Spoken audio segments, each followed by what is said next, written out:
Will the House please come to order and members kindly take their seats? Will the House please come to order? Good afternoon, members.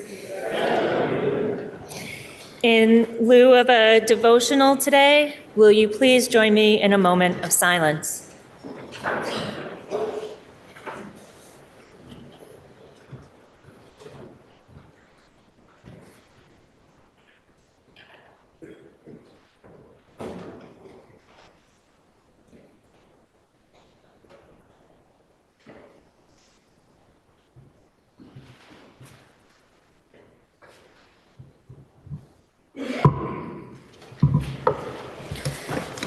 Members, we have 3 Senate bills for referral this afternoon. The first is Senate Bill 89, which is an act relating to expanding survivor benefits, introduced by Senator Vihovsky. Please listen to the first reading of the bill. S89, an act relating to expanding survivor benefits. Now the bill's been read the first time and is referred to the Committee on General and Housing. Next is Senate Bill 154, which is an act relating to insurance coverage for biomarker testing, introduced by Senator Gulick and others. Please listen to the first reading of the bill. S154, an act relating to health insurance coverage for biomarker testing. Now the bill has been read the first time and is referred to the Committee on Health Care. And finally, Senate Bill 220 is an act relating to the excess spending threshold, introduced by Senator Baruth. Please listen to the first reading of the bill. S220, an act relating to the excess spending threshold. Now the bill has been read the first time and is referred to the Committee on Ways and Means. Members, we have received requests to read 3 House concurrent resolutions that the House and Senate adopted pursuant to the consent calendar. The first is HCR 170, which is a House concurrent resolution congratulating Robert Kilburn of Fairhaven on winning the 2024 Ken Schrader Real Racer of the Year Award. Please listen to the reading of the resolution. Whereas in the northern New England motor racing community, this white-haired and bearded and red and white cap-wearing Bob Kilburn is affectionately known as Santa Bob Kilburn, and he has developed an adoring fan base, populated in good measure with children. And whereas Santa Bob Kilburn was an enthusiastic young motor racing fan, but other than an occasional go-kart driving, his motor racing career only started at 57 and a half years of age. And whereas, despite the dubious and potentially reckless decision, Santa Bob Kilburn had the encouragement and support of his wife, Chris, and his audacious debut occurred at the Canaan Fair Speedway, driving the racer Josh Constantine's former coupe, reminiscent of vintage 1960s and 1970s cars. And whereas, although he started in last place, Santa Bob Kilburn completed the race with his car in one piece, a major personal achievement. And whereas Bears Ridge Speedway, a dirt track in Bradford, was his next venue, and the following year he honed his driving skills at the then paved Devil's Bowl Speedway, located just minutes from his Fairhaven home.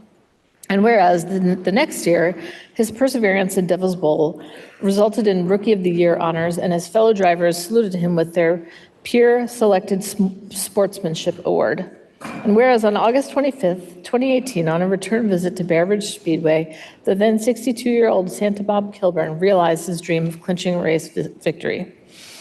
And whereas he and the far younger drivers enjoy their mutual competition, and Santa Bob Kilburn, who has no biological children, boasts about his hundreds of children, meaning his numerous cheering young fans whom he befriends. And whereas since 2012, the publication Speedway Illustrated has presented the Ken Schrader Real Racer of the Year Award, which recognizes a special individual who demonstrates the ideal representation of being a real racer. And in 2024, Santa Bob Kilburn was the deserved honoree. Now, therefore, be it resolved by the Senate and House of Representatives that the General Assembly congratulates Robert Kilburn of Fairhaven on winning the 2024 Ken Schrader Real Racer of the Year Award. And be it further resolved that the Secretary of State be directed to send a copy of this resolution to Santa Bob Kilburn. Next is HCR 223, which is a House concurrent resolution honoring former Public Service Board Chair and East Montpelier Town Moderator, Michael Dworkin. Please listen to the reading of the resolution. Whereas Michael Dworkin was born in Philadelphia, and while attending Middlebury College, he interrupted his studies to work at the former Brandon Training School, where he observed the misguided warehousing of individuals with developmental disabilities and worked on an innovative programming. And whereas he also learned that toxins such as lead were a significant factor affecting the Brandon residents' cognitive abilities, a key factor that influenced his decision to pursue an environmental law career. And whereas after graduating from Middlebury College, summa cum laude, in 1975, Michael Dworkin earned his law degree at Harvard Law School, cum laude, and clerked on the U.S. Court of Appeals for the D.C. Circuit. And whereas as an appellate attorney at the U.S. Environmental Protection Agency, his supervisors awarded him a Medal of Commendation. And whereas after his 1983 marriage to Loring Starr, Michael Dworkin became a telecommunications attorney at the former Vermont Public Service Board and subsequently served as the PSB's general counsel. And whereas in 1995, Michael Dworkin entered the private sector as a general counsel and managing partner at Riser Management Systems, providing telecommunications support services for high-rise buildings. And whereas in 1999, Governor Howard Dean appointed Michael Dworkin as PSB chair, and in addition to presiding over energy and telecommunications regulatory proceedings, including the sale of the Vermont Yankee nuclear power plant, he oversaw the board's establishment of Efficiency Vermont, the nation's first energy efficiency utility. And whereas in the midst of his hectic professional duties, Michael Dworkin was elected East Montpelier town moderator for several terms, presiding adroitly and knowledgeably at town meetings. And whereas after chairing the PSB, Michael Dworkin was the founder and director of the Vermont Law and Graduate Schools Institute for Energy and Environment, creating a legal education program in these interconnected specialties. And internationally, he taught seminars in China for Pacific Rim attorneys and served as a visiting professor at Te Paringa School of Law, Politics and Philosophy at the University of Waikato in Hamilton, New Zealand. And whereas upon leaving VLGS, he served as a director at both the Vermont Energy Investment Corporation and the Vermont Electric Power Company, and as an academic and energy consultant, capping a stellar career of leadership and service. Now, therefore, be it resolved by the Senate and House of Representatives that the General Assembly honors former Public Service Board Chair and East Montpelier Town Moderator, Michael Dworkin. And be it further resolved that the Secretary of State be directed to send a copy of this resolution to Michael Dworkin and to members of his family. And finally, House Concurrent Resolution 229 is a House Concurrent Resolution in memory of respected legal community leader, linguist, and musician Robert D. Racklin. Please listen to the reading of the resolution. Whereas during his long and active life, Bob Racklin pursued diverse professional and personal interests with curiosity, discipline, devotion, and intellectual rigor. And whereas whether engaged as an attorney, a role which ranged from the representation of individuals, small businesses, and major corporations before the Vermont judiciary, to working pro bono on behalf of federal terrorism detainees at Guantanamo, Cuba, serving as a visiting associate professor and trustee at Vermont Law School, performing a piano concerto or sonata in a chamber ensemble or as a soloist, teaching college students a foreign language. He was proficient in 6, serving as an adjunct lecturer in the German, Russian, and Hebrew program at the University of Vermont, or engaged in Jewish studies with the Burlington Chabad community. He brought an enthusiastic passion to all these endeavors. And whereas born in West Hartford, Connecticut, Bob Racklin graduated from Yale University and the University of Chicago Law School. And whereas in 1959, he moved to St. Johnsbury and established a legal partnership with John Downs, and with a later addition of Alan Martin, the 3 attorneys grew their law firm, Downs, Racklin, Martin, into one of Vermont's largest and most respected. He was instrumental in developing the firm's Burlington office, and for over 60 years was one of the state's leading legal practitioners. And whereas Bob Racklin's adventurous curiosity motivated him to earn not only a pilot's license, but also the more advanced instrument landing rating. He also served as a flight instructor and for many years owned his own plane. And whereas when welcoming new attorneys to DRM, he would offer tidbits of legal practicing wisdom, such as higher expectations lead to improved performance, Integrity is more important than winning. Take the time to communicate clearly and concisely. Have fun and don't take yourself too seriously. Keep your mouth shut when you are winning. And the sage advice that there is more to life than billing time.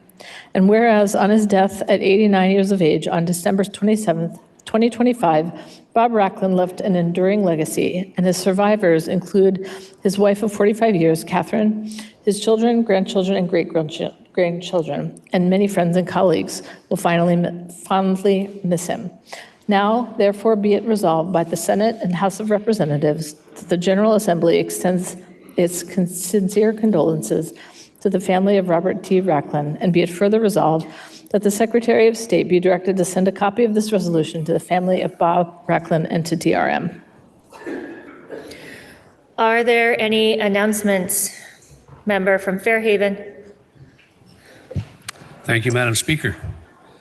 You've just heard a resolution congratulating Bob Kilburn for his national award and for his great work both on the raceways and for the youth he has mentored. Bob is here today with his wife, Christina, and his lifelong friend, Bob Bigelow. They are seated in the gallery. Please welcome them to the People's House.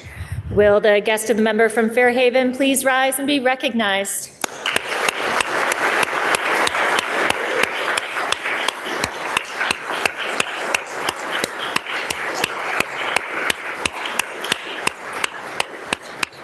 Member from East Montpelier. Madam Speaker, we just heard a resolution honoring the career of Michael Dworkin, a very dedicated, impactful, long career. I wanted to just highlight, and as we welcome him and his family and his friends to the State House today, I wanted to just mention that two particular items about his career that are going to have long, multi-generational impacts. One, that he was a particularly creative chair of the Public Service Board at a really important time for our state. He's helped start Efficiency Vermont, and all of his other work at the Public Service Board has really saved Vermonters a lot of money over time. He's also was the founder of the Vermont Law School's Institute for Energy and Environment, and really helped develop the most comprehensive and curriculum in the country around this topic, and helped seed departments and institutions across the state and our country with the expertise needed to address the needs in these sectors. This career is going to have impact on Vermonters for generations, and we're just really grateful that he could be here for us to celebrate him today. I also want to mention that his spouse, Loring Starr, is also here. She worked here in the State House for 12 years as committee assistant for House Health Care, and is also as assistant to Speaker Gay Symington. And I just want to share that they both are my neighbors, and they're my friends, and many people in this state have enjoyed working with them over their time. They really are also wonderful community leaders and have created a wonderful neighborhood and continue to sort of support all of us in our community through trails and access to the outdoors, as well as connecting and keeping people connected. And I just want to welcome them and their family to the State House. Will the guest of the member from East Montpelier please rise and be recognized?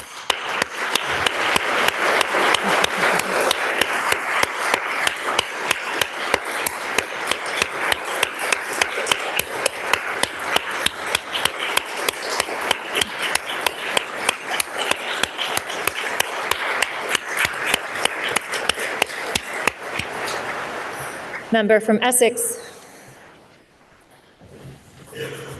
Thank you, Madam Speaker. You just heard a resolution honoring an amazing human being, Mr. Bob Racklin, Esquire, superstar, pilot, musician.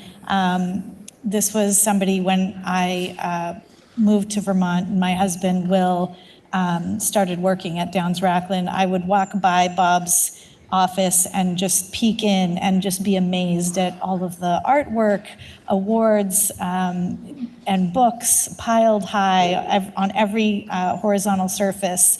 And I cannot think of somebody who has helped develop our state, has built bridges across religious lines, across party lines, across generational lines.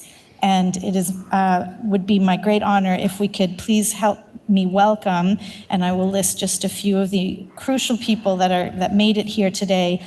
His wife, Catherine Racklin, his son, Paul Racklin, friends Jane Smith, Sherry Starr, Jean Berggren, Gretchen Babcock, and partners at the law firm and fellow colleagues, my husband, Will Dodge, Patty Comline, Andrew Brewer, Becky Lewandowski, and Paul Odie. If we could please help us welcome them. They are standing in the balcony. Will the guest and the member from Essex please rise and be recognized?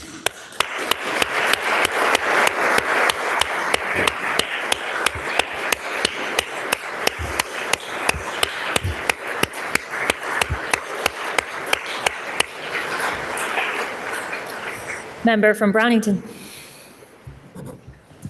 Thank you very much, Madam Speaker. The boys of summer are back as the Major League Baseball season opened last night. With that backdrop in mind, we welcome in today a multifaceted individual to the State House. He has lived a life which has no boundaries and at times no rules. He has worked with Greenpeace. He's traveled over 20 times to Cuba as an outstanding diplomat of America, preaching baseball. He has stayed in the sports world news all his life, even though at times it's been a bit controversial. A Southern Californian by birth, who was part of USC's 1968 World Series championship back to the 60s, to starting Game 7 of the 1975 World Series versus the Cincinnati Reds. He's written 4 books with an endless stream of classic quotes. He's been a politician, running as a Libertarian in 2016 versus Phil Scott with the motto, "I'm so far left, I'm right." He did not win, but he got 8,912 votes. Legendary rocker Warren Zevon actually wrote a ballad about the former Bo Sox hurler. His unfiltered comments were frequently recorded by the press, including his take on Major League's mandatory drug testing rules. He said, "I've tried a lot of those drugs out there, but I don't think it has to be mandatory." On health, the trouble with jogging is that by the time you realize you're not in shape, you're too far away to walk back home. On hunting, I've asked people why they have deer heads on their wall. They always say because they're such a beautiful animal. There you go. I think my mom is attractive too, but I have photographs of her. On society, we are losing our freedom in increments. You don't realize you're in jail until you try to open the door. On pitching, the pitcher has to find out if the hitter is timid. And if they are timid, he has to remind them that they are timid. On pitching to all-time greats, trying to sneak a fastball by Hank Aaron is like trying to sneak a sunrise past a rooster. On drinking, alcohol is like anything else. It's only as bad as the person it's being poured into. His opinion of the New York Yankees, who he had several run-ins with Craig Nettles and Lou Piniella, show me 25 blank and a pennant, and I'll show you the New York Yankees. My apologies to Representative Bartley, Representative Cochran, Representative Pouch, Representative Byron, and Representative McCoy, all fans of the evil empire. Yeah, it's been a wild ride, but here's the bottom line where the rubber meets the road. He has 119 major league victories, including 94 as one of the best left-handers in Boston Red Sox history. The rest came with the Montreal Expos. He's amassed 713 major league strikeouts. He made the 1973 All-Star game. He's the oldest professional baseball player to get a win. He was 63. Now in his late 70s, he still plays for the Savannah Bananas, a highly successful traveling baseball carnival show. And when he leaves here today, he probably will head south and get in a few more innings. As you can see, he's already got his uniform on. Madam Speaker, let's give this living legend a nice round of applause as we welcome his wife, Diana, and the legendary Bill the Spaceman Lee to the State House, and go Red Sox. Will the guest of the member from Brownington please rise and be recognized?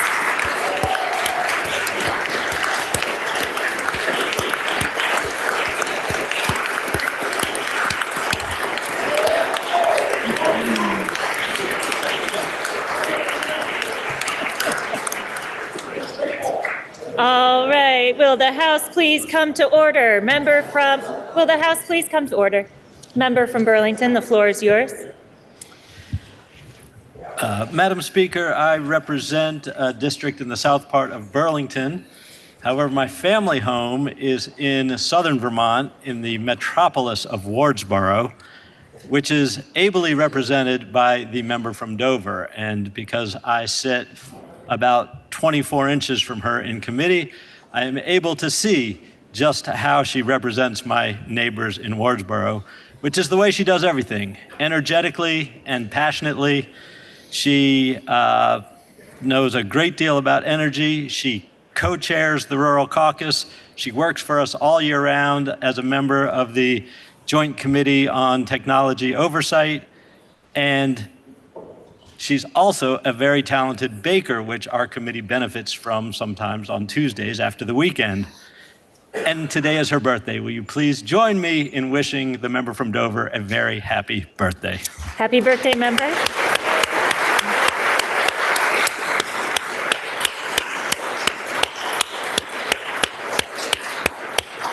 Member from Waterbury.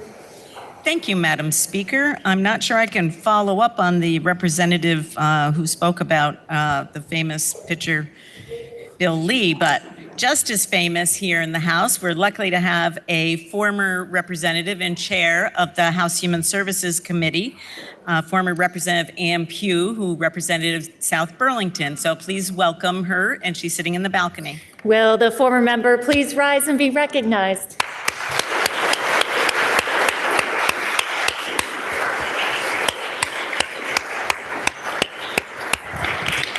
Member for Middlebury. Madam Speaker, it's my pleasure to introduce to the body the former member from East Calais and the former chair of the Natural Resources Committee, Tony Klein. Tony's known for his deep commitment to the environment, standing up the first renewable energy standard, his great sense of humor, and for being an inspirational mentor to me and many other members at the start of our careers. I ask the body to please welcome Tony back to the People's House. Will the former member please rise and be recognized?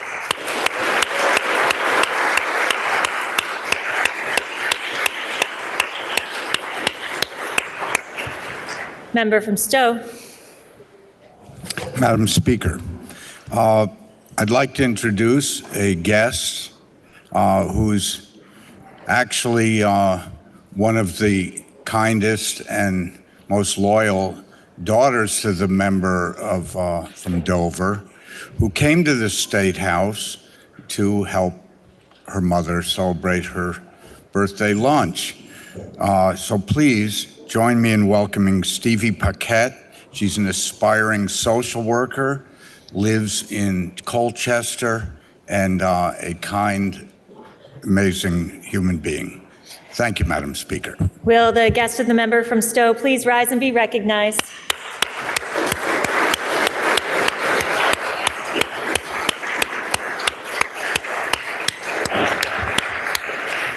Member from Burlington. Madam Speaker, I would like to introduce to the body through you my husband, Paul Odie. He is here to help us honor Bob Racklin, and I would like to take a moment to honor him. I could not be here, nor would I have had a life committed to public service without his support. Both of us are committed to our community, to Vermont, and to our beloved United States. Please join me in welcoming him to the House. Will the family of the member from Burlington please rise and be recognized?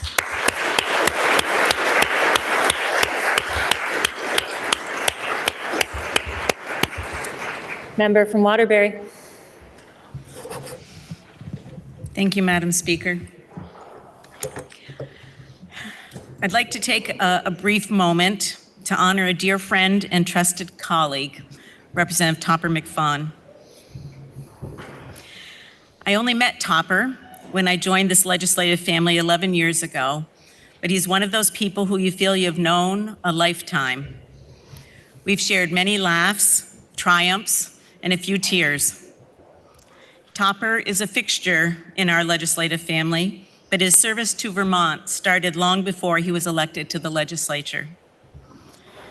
Topper's roots in Vermont run deep, even though he still has that Massachusetts accent. Long before he was walking the halls of the Golden Dome, he was invested in his community of Barrie. Whether it was through his years as an educator, his involvement in local town government, coaching youth hockey, or his devotion to his beautiful wife, Marianne, and their whole family. Topper has also had a statewide impact as director of the Office of Economic Opportunity in state government, where he had a distinguished career helping low-income Vermonters. In a current world where politics often feels like a series of finger-pointing and blaming, Topper has consistently been the quiet, steady hand on the wheel. He is a man who understands that serving the public isn't about winning an argument. It's about solving a problem. But when the issue needs a strong, vocal voice in the State House, he brought that too. Topper's been an incredible advocate for individuals with intellectual or developmental disabilities. He sat with local parents as they went through the Human Services Board hearings time and time again, and sat in their living rooms and ultimately bringing their challenges to the State House. He worked to establish new housing initiatives and convince people in the building that the importance of housing for all people, including people with disabilities. In his 22 years in the State House, Topper has represented a brand of politician that is increasingly rare. One defined by pragmatism, common sense, and a genuine care for the health, safety, and well-being of all people. In the House, Topper has never been afraid to work with anyone who had an interest in tackling an issue. He famously co-authored legislation with one of the youngest Democratic House members to increase access to reproductive health and sex education in schools, arguing that everybody could see the value in prevention. It is that kind of honest leadership that has earned him the respect of his colleagues, no matter the party. From his work on the House Human Services Committee, to his work on the House Healthcare Committee, to his tireless advocacy for Barrie Town, he has shown us that you can be firm in your principles while remaining open to collaboration. Topper, we thank you for your many years of dedication. You've taught us that public service is a marathon, not a sprint, and that the best way to lead is by listening. You are the true epitome of a statesman. We are not only a better state because of your work, but we are better people for knowing you. And I love you. Member, we wish you all the best. You leave a legacy so proud of. I think you even have run a marathon. Please don't be a stranger and keep in touch.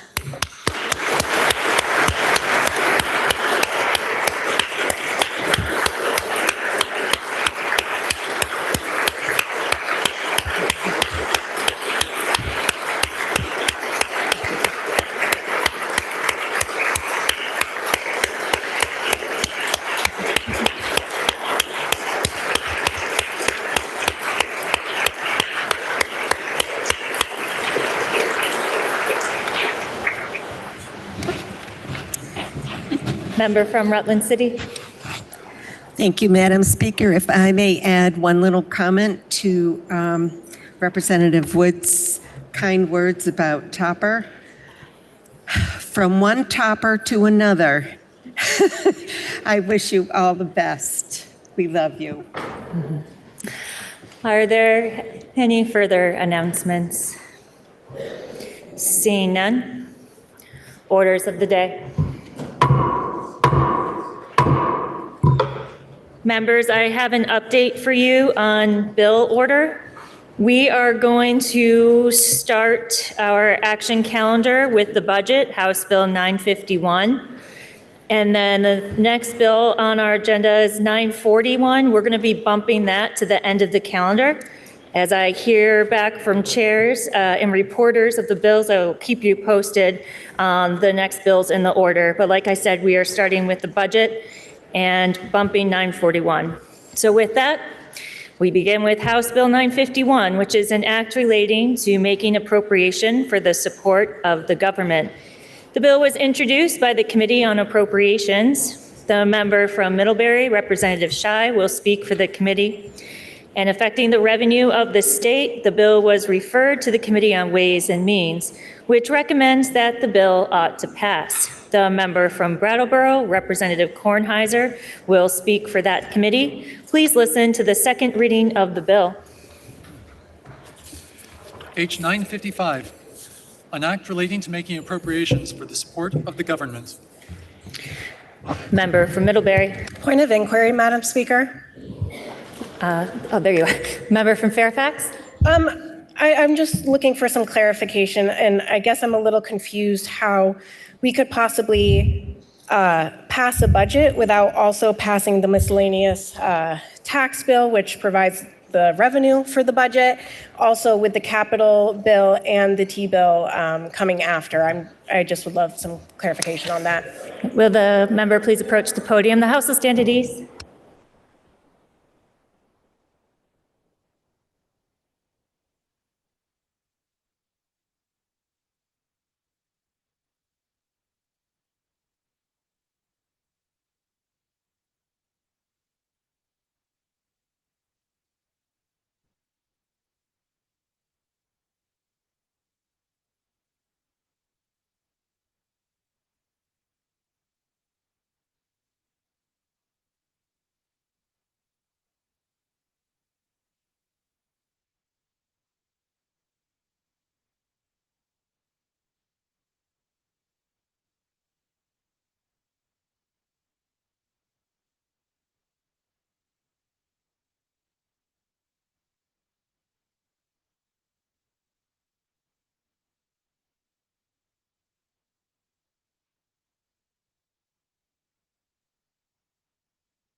Will the House please come to order and members kindly take their seats?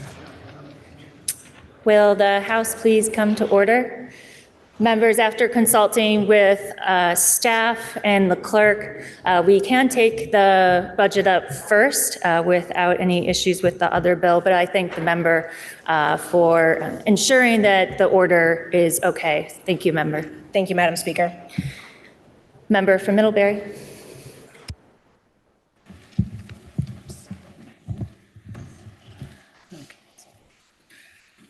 Madam Speaker, The FY27 budget, H 951, represents the work and the thinking of many people. We heard from a total of 232 witnesses, including 30 members of the public at 2 public hearings and 19 legislators who came to a special legislator hearing. In addition, we received a lot of written testimony from many sources, and every policy committee sent us letters outlining their priorities. We had about $250 million in additional budget requests, and the dollar value of requests that we received outnumbered the money available to spend by a factor of 12.5. In other words, we received 12.5 times more in funding requests than we had money available. As a result, we had many, many difficult decisions to make. The bill you see before you reflects the input of many, a great number of conversations, and compromise all around. This is truly a committee bill because every member of this committee was fully engaged in the information gathering and decision-making process.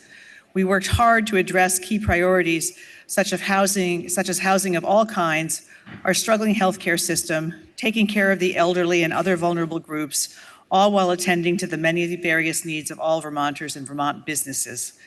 In addition, this budget fully funds all of our statutorily required reserves and meets all pension obligations. As you have seen from the highlight sheet, the current total of all of our budgets, including general fund money, federal funds, transportation funds, education funds, and all other funds, is $9.334 billion.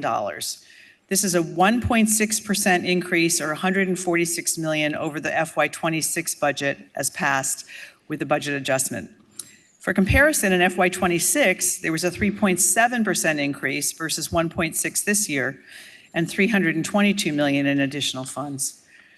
The general funds for FY27 have increased just $52.25 million, or 2.1%, for a total of $2.55 billion. The largest part of the state budget is from federal funds, which account for $3.235 billion, or 35% of the entire budget.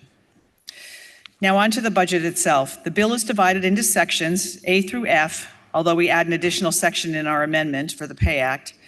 Section A is the standard annual language that sets out legislative intent, definitions, and the legend, which is a sort of table of contents for the rest of the bill. The B section includes all of the functions of government, the agencies and their divisions and departments, debt service, and one-time appropriations. Section C contains any amendments that we want to make for the current fiscal year, which is FY26. Section D contains fund allocations, transfers, reversions, and money being reserved for the upcoming fiscal year. Section E contains positions, as well as language that relates back to the Section B appropriations, and the current F section contains effective dates. After we present the bill, we will have an amendment with some minor and technical changes, the reinstatement of some language related to adult learning, and the Pay Act, which came out just as we were finishing the budget, so there wasn't time to put it in ahead of time. Each member of the House Appropriations Committee is responsible for a number of sections of the budget. They are not in linear order, so rather than having committee members popping up and down, each member will present their entire portfolio and then yield to the next member. Members will do their best to orient you to where they are. We are using the bill as introduced as our reference for page numbers. There are some copies on the table in the well as some copies of the web report. Finally, so we aren't here till the wee hours, we will not be spending time on anything that is standard in the budget, such as interdepartmental transfers, salaries, and benefits. Members instead will focus on key changes and highlights. And now, Madam Chair, I yield to the member from Linden. The member from Middlebury yields to the member from Linden. Good afternoon, Madam Speaker. My responsibilities include the Agency of Administration, the Agency of Digital Services, the Department of Public Safety, the Criminal Justice Council, E911, and the Department of Liquor and Lottery.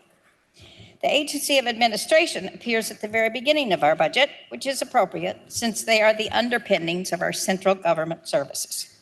The sections B100 through 107, beginning on page 6 of the bill as introduced, cover the functional areas of general administration, finance management, budgeting, workers' compensation insurance, general liability, and other insurances.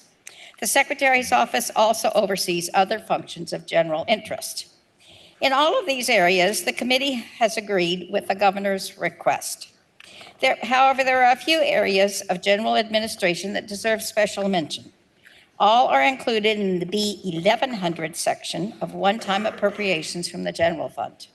And they are a one-time appropriation of $110,000 to the Office of Racial Equity to continue their IDEAL program for one more year, a one-time appropriation of $900,000 to the Truth and Reconciliation Commission to finalize their work by December 31. And in the same area, the House has added a one-time appropriation of $1,347,107 to the Community Resilience and Disaster Mitigation Fund for disaster relief assistance to communities who were impacted by severe flooding in 2025. You will note that sections B105 and 105.1 on page 9 cover the Agency of Digital Services. These sections combined total $40 million less than last year. And that is due to the fact that the cost to acquire specific IT projects is being moved to the specific agency that will use them rather than carried in the ADS budget. As you remember, this agency operates with internal service funds. That is, their operational funds are covered by services that they produce to other agencies, and other agencies reimburse them. But in order to more specifically track those expenses, we have created 3 new internal service funds, and that will enable us to track these services more clearly for all of the 400 employees of ADS, so that we know they are receiving the income back from the other agencies. There are language sections in E105.1 and E105 that require reports to come back to our committee so that we can justify the use of those internal service funds and follow the deficit that exists in the original fund. On page 29, there are sections that relate to the Department of Public Safety, which is B208 through 213.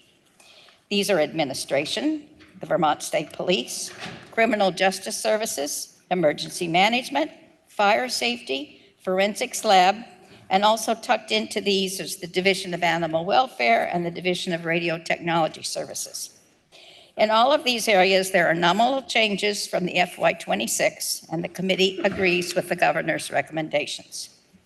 It is important to note that in support of the functions of Department of Public Safety, we are transferring $500,000 in general funds to a new special fund that will receive annual additions to begin funding a reserve to accumulate savings over 10 years with the intent of replacing the entire inventory of state police radios. In 2025, our 268 members of the field force of the Vermont State Police answered 81,842 calls. B221, the Criminal Justice Council, appears on page 35. This department offers training to all of our law enforcement officers, including state police, municipal police, and sheriffs. There are no significant changes in this appropriation. B235 on page 42 refers to our system of E911. Funding for this service comes from taxes on landline telephone services and wireless services. Spending has not changed substantially. In last year, our E911 callers answered 233,237 calls. And my final area is the Department of Liquor and Lottery, B236.1, which appears on page 42. This department operates as an enterprise fund. That is, they do not receive general funds, but instead they purchase and sell their products, and then they turn their profits over to the state. The liquor sales contribute $20.8 million to the general fund. The sports wagering operation contributes $6.7 million to the general fund. And then the lottery operations contribute $33 million to the education fund. And I will now yield to the member from Franklin. The member from Linden yields to the member from Franklin.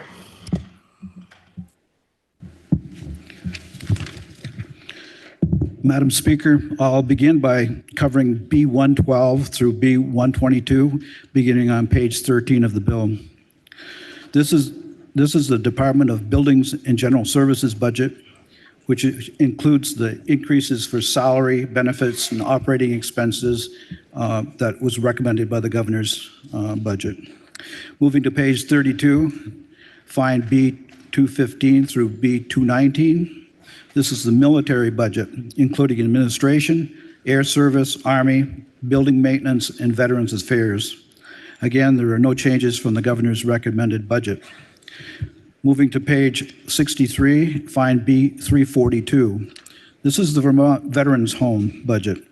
There are no changes from the governor's recommend, but you may remember that in the past there's been some confusion involving the budget stemming from the timing of and predictability of Medicare reimbursements that come in after budget processes have already begun, resulting in sometimes in large budget adjustments at the end of the year during BAA. The governor's budget now is built to minimize those budget adjustments, but I want to remind everybody that it's likely that they will still have to come in for some budget adjustment because they can't predict accurately, what it will be before the BAA. Moving to B344 at the bottom of page 64, we have begin a bunch of grants. You'll find that the Retired Senior Volunteer Program is there. Again, no governor's differences from the governor's recommended budget. This is a grant with a 3% increase from FY26. Moving to sections B808 through B810, beginning on the bottom of page 83. These are B808, the Vermont Council of Arts, B809, Vermont Symphony Orchestra, and B810, the Vermont Historical Society. Again, these are all grants, and they are all provided a 3% increase from last year. In addition, we added $38,645 to the Vermont Council of Arts budget to help them with a match for the National Endowment for the Arts, a federal grant. Skipping to B812 on page 85, find the Vermont Humanities Council. Again, this is a grant with a 3% increase and no change from the governor's recommend. Moving to page 136, we have find E215, which is military administration. The language in this section directs $1,219,834 appropriated in section B215 of this bill to the Vermont Student Assistant Corporation for the National Guard Tuition Benefit Program. Section E217, Military Position Pool Federal Funding, of the federal funds appropriated in section B217, $442,247 shall be the 75% share for 6 classified limited service positions taken from the position pool for 4 military maintenance specialists, 2, 1 military building construction specialist, and 1 military storekeeper. Section E218, Military Position Pool State Funding, of the General Fund Appropriation in Section B218, Military Position Pool State Funding, of the General Fund appropriated in Section B218 of this Act, $147,411 shall be the 25% state share for the positions that I just described in E217. Section E219, Military Veterans Affairs, of the General Fund appropriation in B219 of this Act, $1,000 shall be used for continuation of the Vermont Medal Program. $2,000 shall be used for the expenses of the Governor's Veterans Advisory Council. $7,500 shall be used for the Veterans Day Parade. $10,000 shall be used for the American Legion Green Mountain Boys State and Girls State programs. $10,000 shall be used for the USS Vermont Support Group. This is an all-volunteer group that's dedicated to supporting the officers and crew and families of the Virginia-class fast attack submarine, the USS Vermont. I'll now yield to the speaker from Bennington. The member from Franklin yields to the member from Bennington. Madam Speaker, I will also reference the pages of the bill as I move through the sections that are part of my budget portfolio. Starting on page 10, Finance and Management's budget is split into two divisions, B106, Budget and Management, and B107, Financial Operations. This budget has typical annual increases, and there is no change from the governor's recommended budget. Next, the Vermont Department of Taxes is comprised of 6 divisions. On page 12, B111, Tax Administration. Aside from standard increases, this area has an increase of $135,000 to account for a new business analyst position relating to Act 73 tax changes. On pages 23 and 24, B137, Homeowners Rebate, B138, Renters Rebate, B140, Municipal Current Use, B142, Payment in lieu of taxes or pilot, and B144, Pilot Corrections. These areas have little change from FY26, and the committee accepted all of these divisions' budgets as proposed. Going back to section B139, reappraisal and listing payments, this does show an additional $3.4 million from the pilot fund for payments to municipalities to assist with grand list maintenance.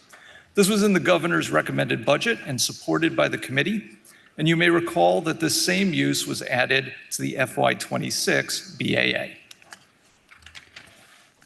Starting on page 19, section B130 is the budget for the Auditor of Accounts. This budget has standard increases and is unchanged from the proposed budget.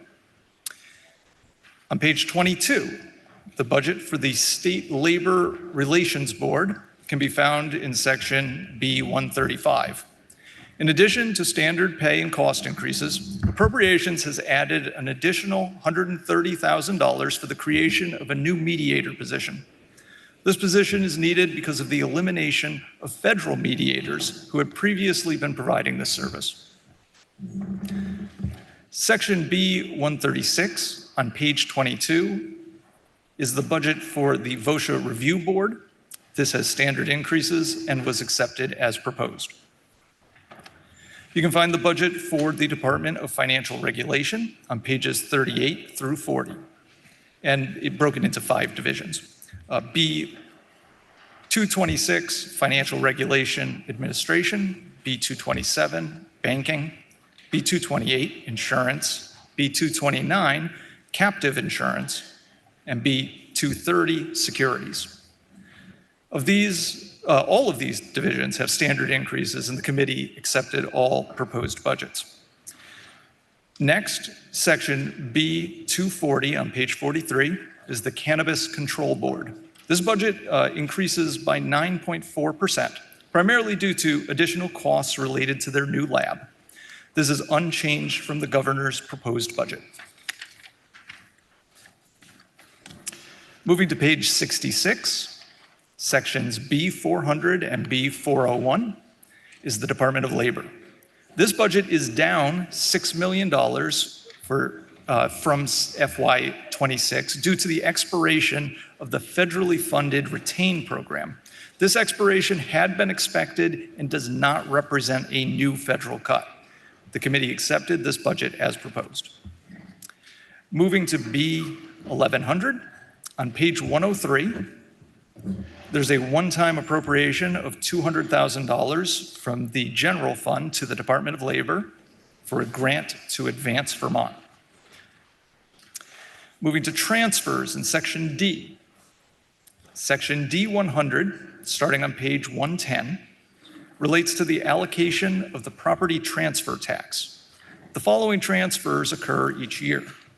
$608,000 to the current use special fund, $38 million to the Vermont Housing and Conservation Board, $1.5 million is used for debt payments and on the affordable housing bond, an additional $1 million from the clean water surcharge, $10 million to Municipal and Regional Planning Fund and further transferred to the Regional Planning Commission, $7.8 million, to municipalities for planning grants, $1.3 million, and to the Agency of Digital Services for the Vermont Center for Geographic Information, $1 million. In section D101, starting on page 112, other fund transfers include from the general fund to the tax computer modernization fund, $4.7 million. From the ed fund to the tax computer modernization fund, $1.6 million. These are two transfers made every year. From the insurance regulatory and supervision fund to the general fund, $42.8 million. From the securities regulation and supervision fund to the general fund, $23.8 million. These are the standard transfers from DFR to the general fund each year. And finally, from the general fund to the captive insurance regulatory and supervision fund, $143,000. Finally, I have a few pieces of language in section E. Starting on page 123, section E111 has the language for the business analyst position that's being added to the tax department, and it notes that this position will come from the position pool. On page 127, section E135, there's language relating to the added mediator position at the Vermont Labor Relations Board. In subsection C2, it notes that the mediator may provide free mediation services to the public and private sector collective bargaining units and employers if they have the capacity to do so. And subsection C3 requires the board to develop policies and procedures on ensuring the confidentiality of mediation information. On page 133, section E139 has standard language relating to the use of $70,000 for the grand list litigation assistance. Section E139.1 authorizes the use of pilot funds for the payments of 2 municipalities for grand list maintenance that was referenced before. And sections 142 and 144 have standard annual language relating to pilot and the pilot special fund. Madam Speaker, I would like to yield to the member from Waterbury. The member from Bennington yields to the member from Waterbury. Thank you, Madam Speaker. I'll be reporting on my portfolio, which includes the legislative budget, the Department of Human Resources, the Agency for Commerce and Community Development, the Agency of Agriculture and Farm Markets, the Human Rights Commission, the Land Access Opportunity Board, and Vermont Legal Aid. As with the others, I will do my best to provide the page and line references as I go through this budget. The Department of Human Resources appears in section B108, which is on page 10 in the bill as introduced. Section B108 is the operations budget. B108.1 is for the VTHR operations, and the Appropriations Committee concurs with the governor's recommend. Section B109 provides for DHR employee benefits and wellness, and the committee concurs with the governor's recommend. The legislative budget starts with section B125 on page 17. Section B125 is the Legislative Council budget. Section B126 is the budget for the legislature personal services and operating expenses. Section 126.1 is the budget for legislative information technology. Section B127 is the budget for this joint fiscal committee. Section B128 is the budget for the Sergeant at Arms office. The committee concurs with the governor's recommend. The agriculture, food, and markets budgets are sections B222 through B225.2 and appear starting on page 37.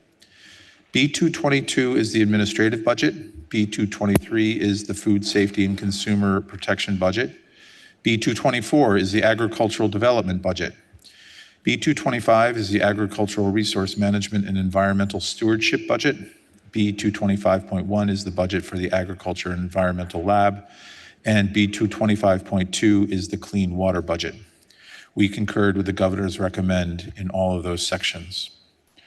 One-time appropriations for the agriculture, food, and markets appear on page 100 in section B1100L 1, 2, and 3.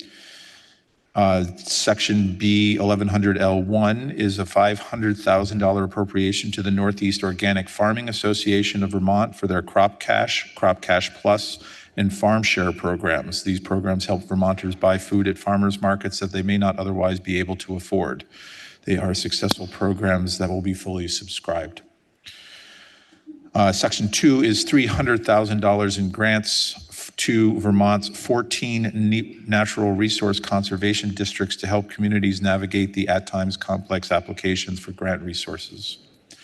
And Section 3 is a $400,000 grant to the Vermont Food Bank for the Vermonters Feeding Vermonters program. This highly successful program will grant money to farmers who will then share their harvest for distribution through the food bank. The Human Rights Commission appears on line B236 on page 42 of the bill as introduced. We restored the governor's recommended vacancy savings of approximately $65,000 and added another $107,500 to their base to combine so that they can pay for an additional attorney investigator. The Human Rights Commission has been under capacity for more than several years. They have had funding denied them by the current HUD administration and will no longer receive funding for most fair housing cases they are able to litigate. They will remain under capacity, especially as funding cuts in other legal organizations forces calls to the HRC. We recognize that this one position is not enough, but it will make a difference. The Agency of Commerce and Community Development starts with Section B800 on page 81. My report will not cover the Department of Housing and Community Development. Section B800 is the administrative budget, B801 is the economic development budget, and B806 is the tourism and marketing budget. We concurred with the governor's recommend for all of these budgets, including a one-time expenditure of $150,000 for a 2-year contract for a consultant to promote trade between Vermont and Quebec, as well as a $75,000 appropriation to the Professionals of Color Network. These appropriations are found on page 98 in section B1100G, sections 1 and 2. The Land Access and Opportunity Board is housed within the structure of the Vermont Housing and Conservation Board, which is represented in section B811, and they have a separate budget within that construct. The governor's recommend did not fulfill the LEOB's request for a higher base increase, but it did receive a 3% increase, and nor did it include further requested funding for projects. The LEOB works with a number of agencies to enhance outcomes for housing programs, and we were not able to find the funding beyond the governor's recommend at this time. Finally, Vermont Legal Aid is found in several places in the budget, including under the auspices of the Agency of Human Services budget. And I just want to, there are four key appropriations. One is the annual from recurring from the AHS Secretary Office appropriation. The governor's rec was $2.367 million, and the House concurred with that as a base level funding. They have a legal helpline funding, and it was increased. The governor's rec was $100,000. We took testimony from Legal Aid, and they provided data that their helpline has doubled. The number of calls to it have doubled over the last 2 years, and so we increased their appropriation another $100,000. The healthcare advocate base increase the governor's recommend was $2,406,000, and there was a request to increase the base another $450,000, the bulk of which will be through general commitment money. The cost of the general fund was approximately $58,000. And then the last one here for legal aid is $200,000 for funding for an immigration attorney to help with the crises that we're reading about that have been the chaos that's been brought in by the state to the federal actions. Madam Speaker, I would like to yield to the member from Underhill. The member from Waterbury yields to the member from Underhill.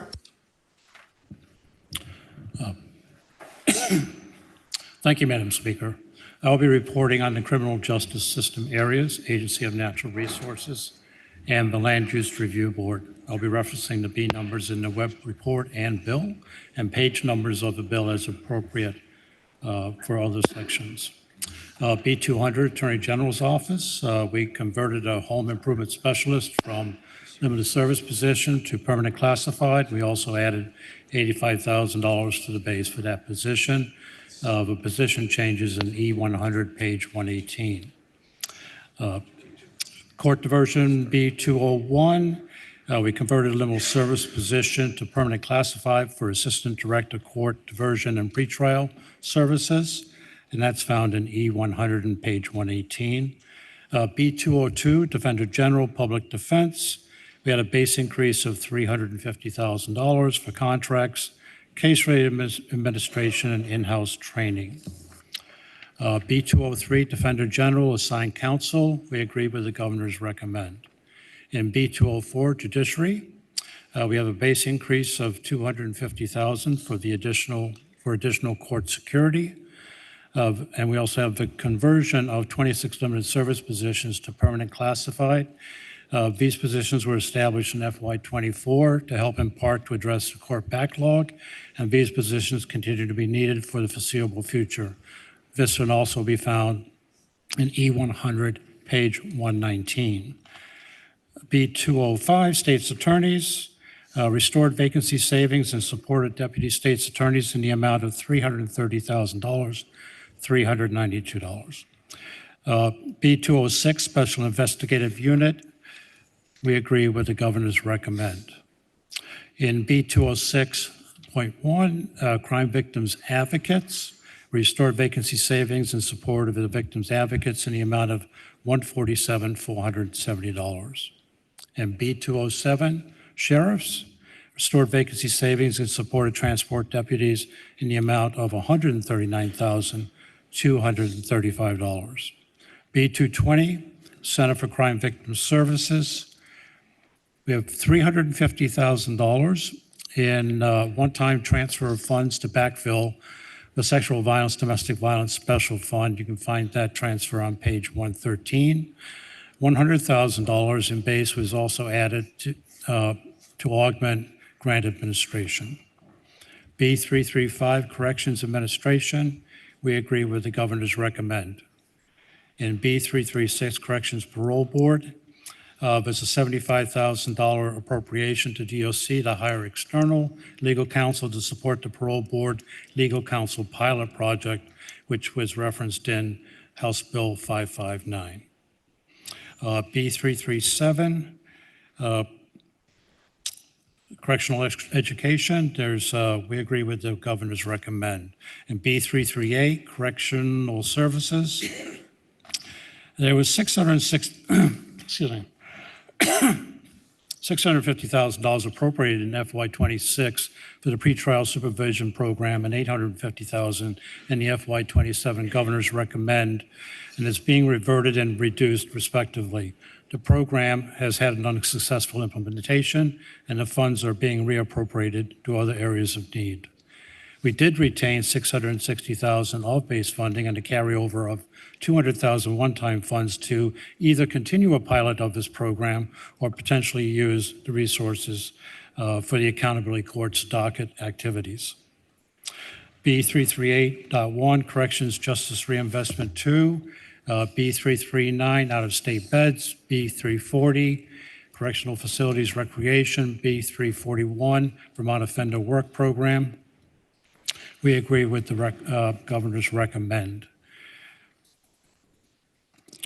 B700, Secretary's Office, Agency of Natural Resources. We agree with the governor's recommend.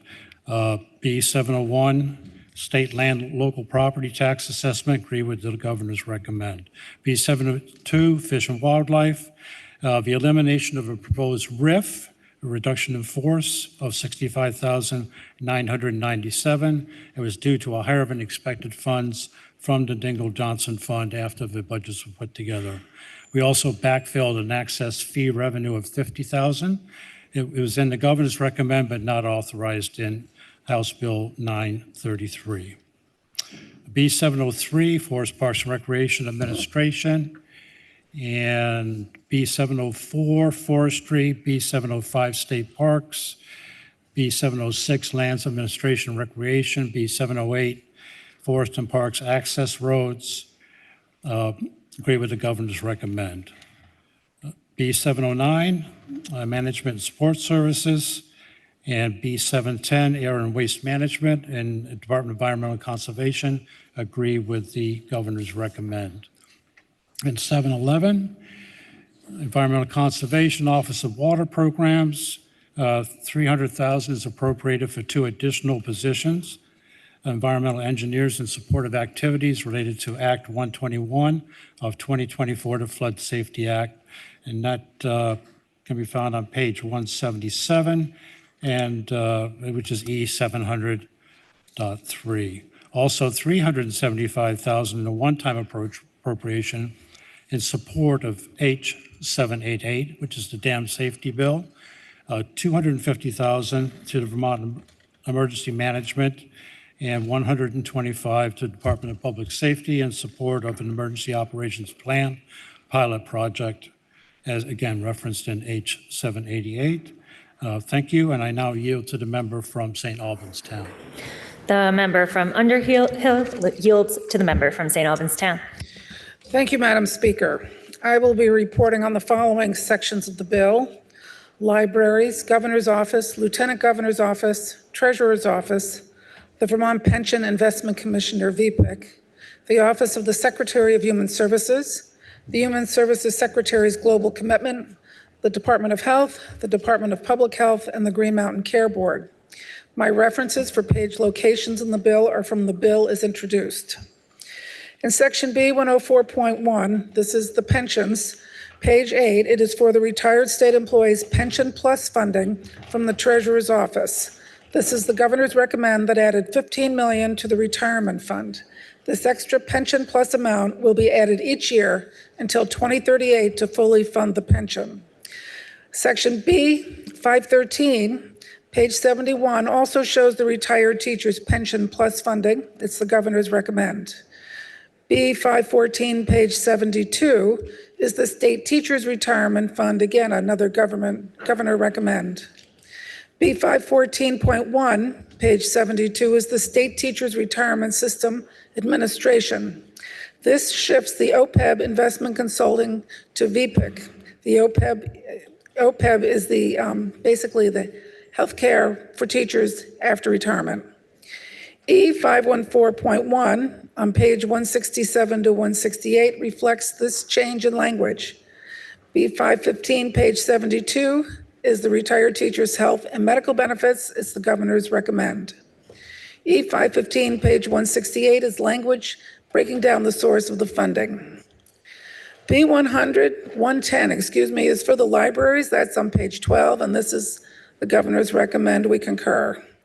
B 124 is the governor's office, page 17. We concur with the governor's recommend. B 129 is the lieutenant governor's office, page 19. We agree with the governor's recommend. B 31 is the treasurer's office, page 30. There is a reduction shifting OPEB, again, the retired healthcare for teachers, for the investment consulting to Vermont Pension Investment Commission, or VPIC.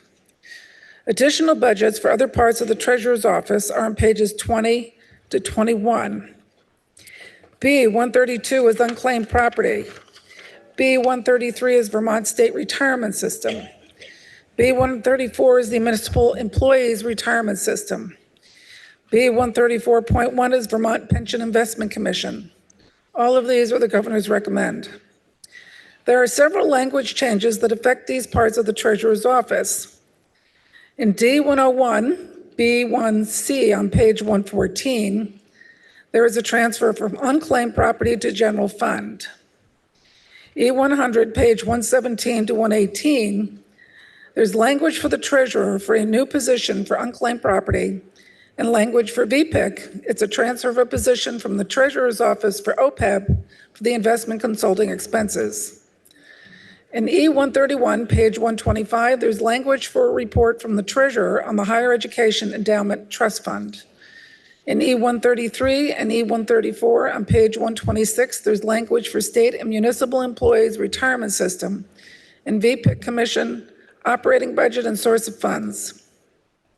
In B300, which is page 44 to 46, we have the Human Services Secretary's Office. There is an additional appropriation to the Healthcare Advocate from the Global Commitment Fund in this.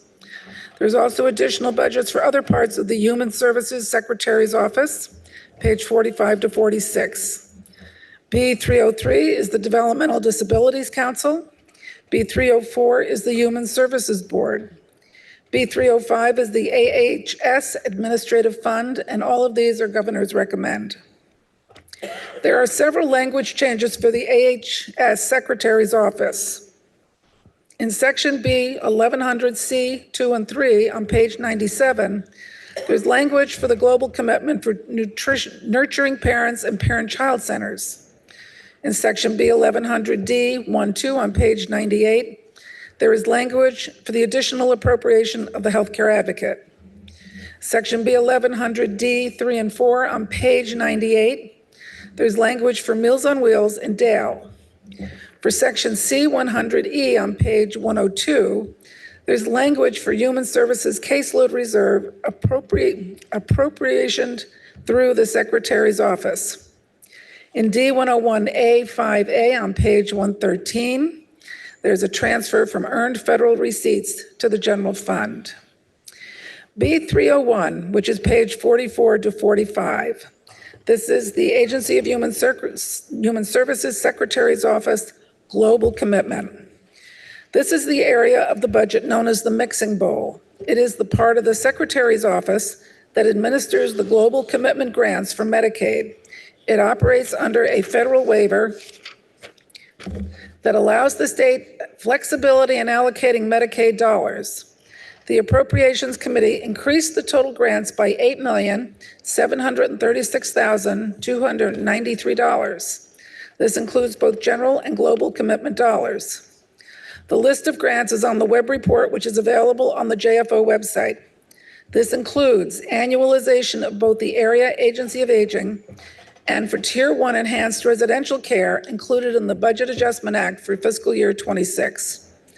It also includes federal funding for home and community-based skilled nursing, elder care program at the Department of Mental Health, and for DAs, SSAs, and HCBS, and it's a transfer from the Green Mountain Care Board and federal match for the healthcare advocate.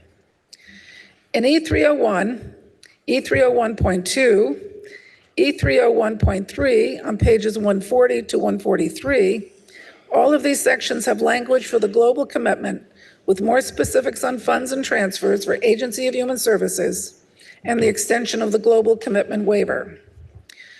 B311 on page 48 is the Department of Health. It has added an additional appropriation for AHEC for primary loan repayment for doctors and MD placement. B1100D little I 1 and 2 on page 99 to 100 is language for automated external defibrillators in schools and a grant to the Vermont State Youth Council. E311, page 154, the statute of 18 VSA section 33 relating to medical students in primary care calling for a sunset of July 1, 2027. This statute is deleted. Section B 312, page 48 to 49, the Department of Health, Public Health. There is an additional appropriation for the free and referral clinics with general fund and federal funds. Section B 345, page 64, is the Green Mountain Care Board. It has an additional appropriation for build back funds for the state share of the healthcare advocate along with special funds. And Madam Speaker, I will now yield to the representative from Morrisville. The member from St. Albans Town yields to the member from Morrisville. Thank you, Madam Speaker. I will be reporting on the Department of Vermont Health Access, Department for Children and Families, and the Department of Aging and Independent Living. Start with the Department of Vermont Health Access on page 46, B306, the administration portion of their budget. There are 372 employees in the department. The department served 234,000 Vermonters last year, and they paid their claims, tens of thousands of them, 99% within 30 days. It's a busy place. Some of the changes that I want to highlight for you include: one is a result of H.R. 1, the bill passed by Congress on July 1st in 2025. With eligibility changes, the department will need to add 12 additional staff who will come from the hiring pool to help deal with eligibility issues. These are known as benefit assisters. The department serves some 30,000 plus new adults annually. Those adults will now have to apply twice a year for their benefits, hence the increased work that is needed. In addition to that, in the administration area is a change of work with the Agency on Education. The agency for many years, going back to some early 2000, 2003, has been billing Vermont Medicaid. The work to bill Medicaid is going to shift from education to the Department of Vermont Health Access. It's where the mechanics of all the billing will occur.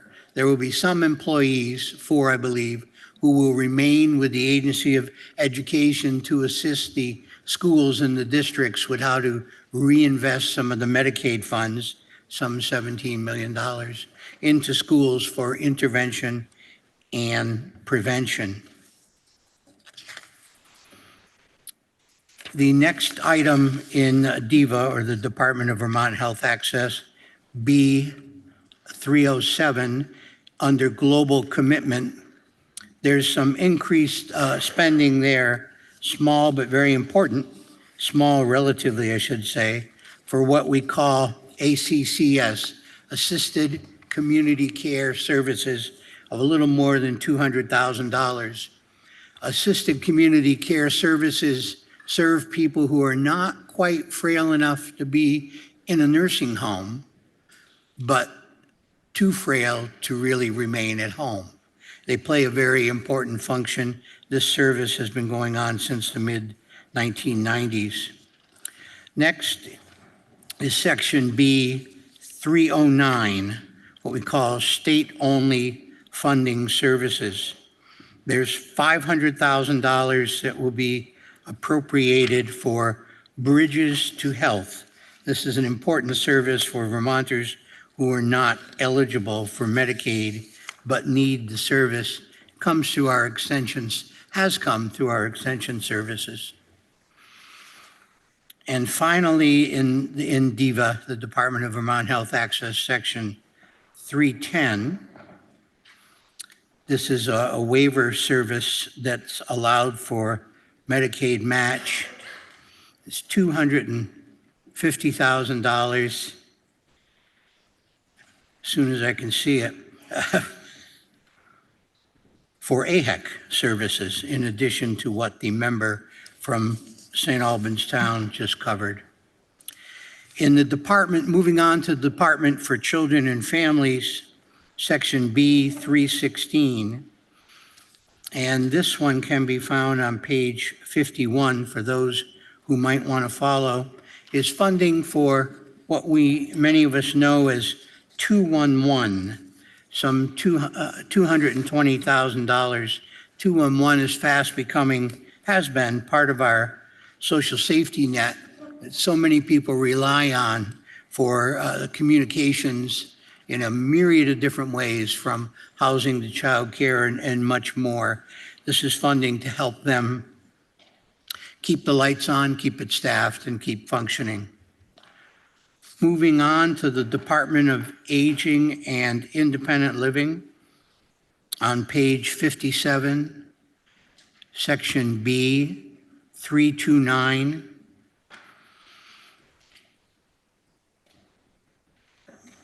This is a position that's been authorized by your Committee on Appropriations for $130,000 for disability housing coordinator. This is an area that's growing as well it should, and many Vermonters need assistance as to where to turn for disabled housing, and plus the development of disabled housing that's been growing recently, particularly in the area of intellectual disabilities.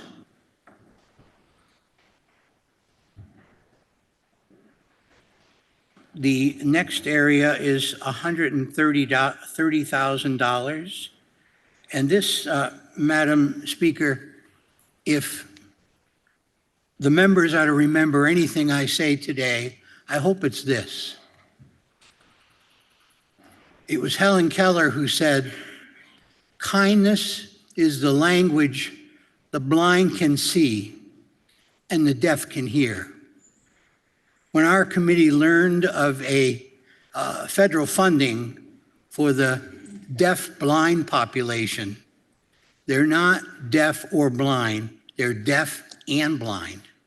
To help them with interpreter services, we unanimously agreed to put this money in the budget to continue that very essential service for these special Vermonters.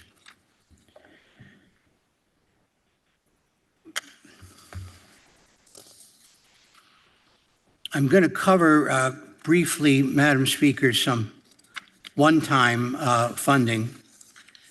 Excuse me. But before I do that, I want to cover some language in the Department of Aging and Independent Living. It's on page 164, section 329. Our policy committee on Health and Human Services requested that we add some language in the choices for care area of the budget to separate out the home and community-based services that are funded through choices for care from the nursing home and create two line items so they stood on their own, so one was not usurped by the others. It's primarily nursing homes needing to take from the community services. And that language was approved by our committee and added to the bill. In the area of one-time funding, in, section 1100, page 96, there are some IT services for DIVA that are necessary as part of the HR1 requirements, the big bill from Washington, and that's over $1 million. There's also in that same page area, $194,000 for Prevent Child Abuse Vermont for the Nurturing Parent Program that served some 13,000 children and families last year.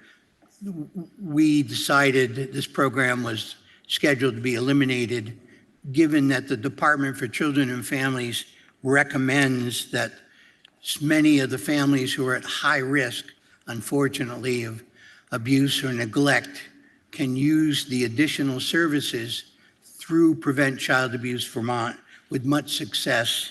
We're funding that program, or recommend to you that we fund that program. And that is in the amount of $194,000 in total.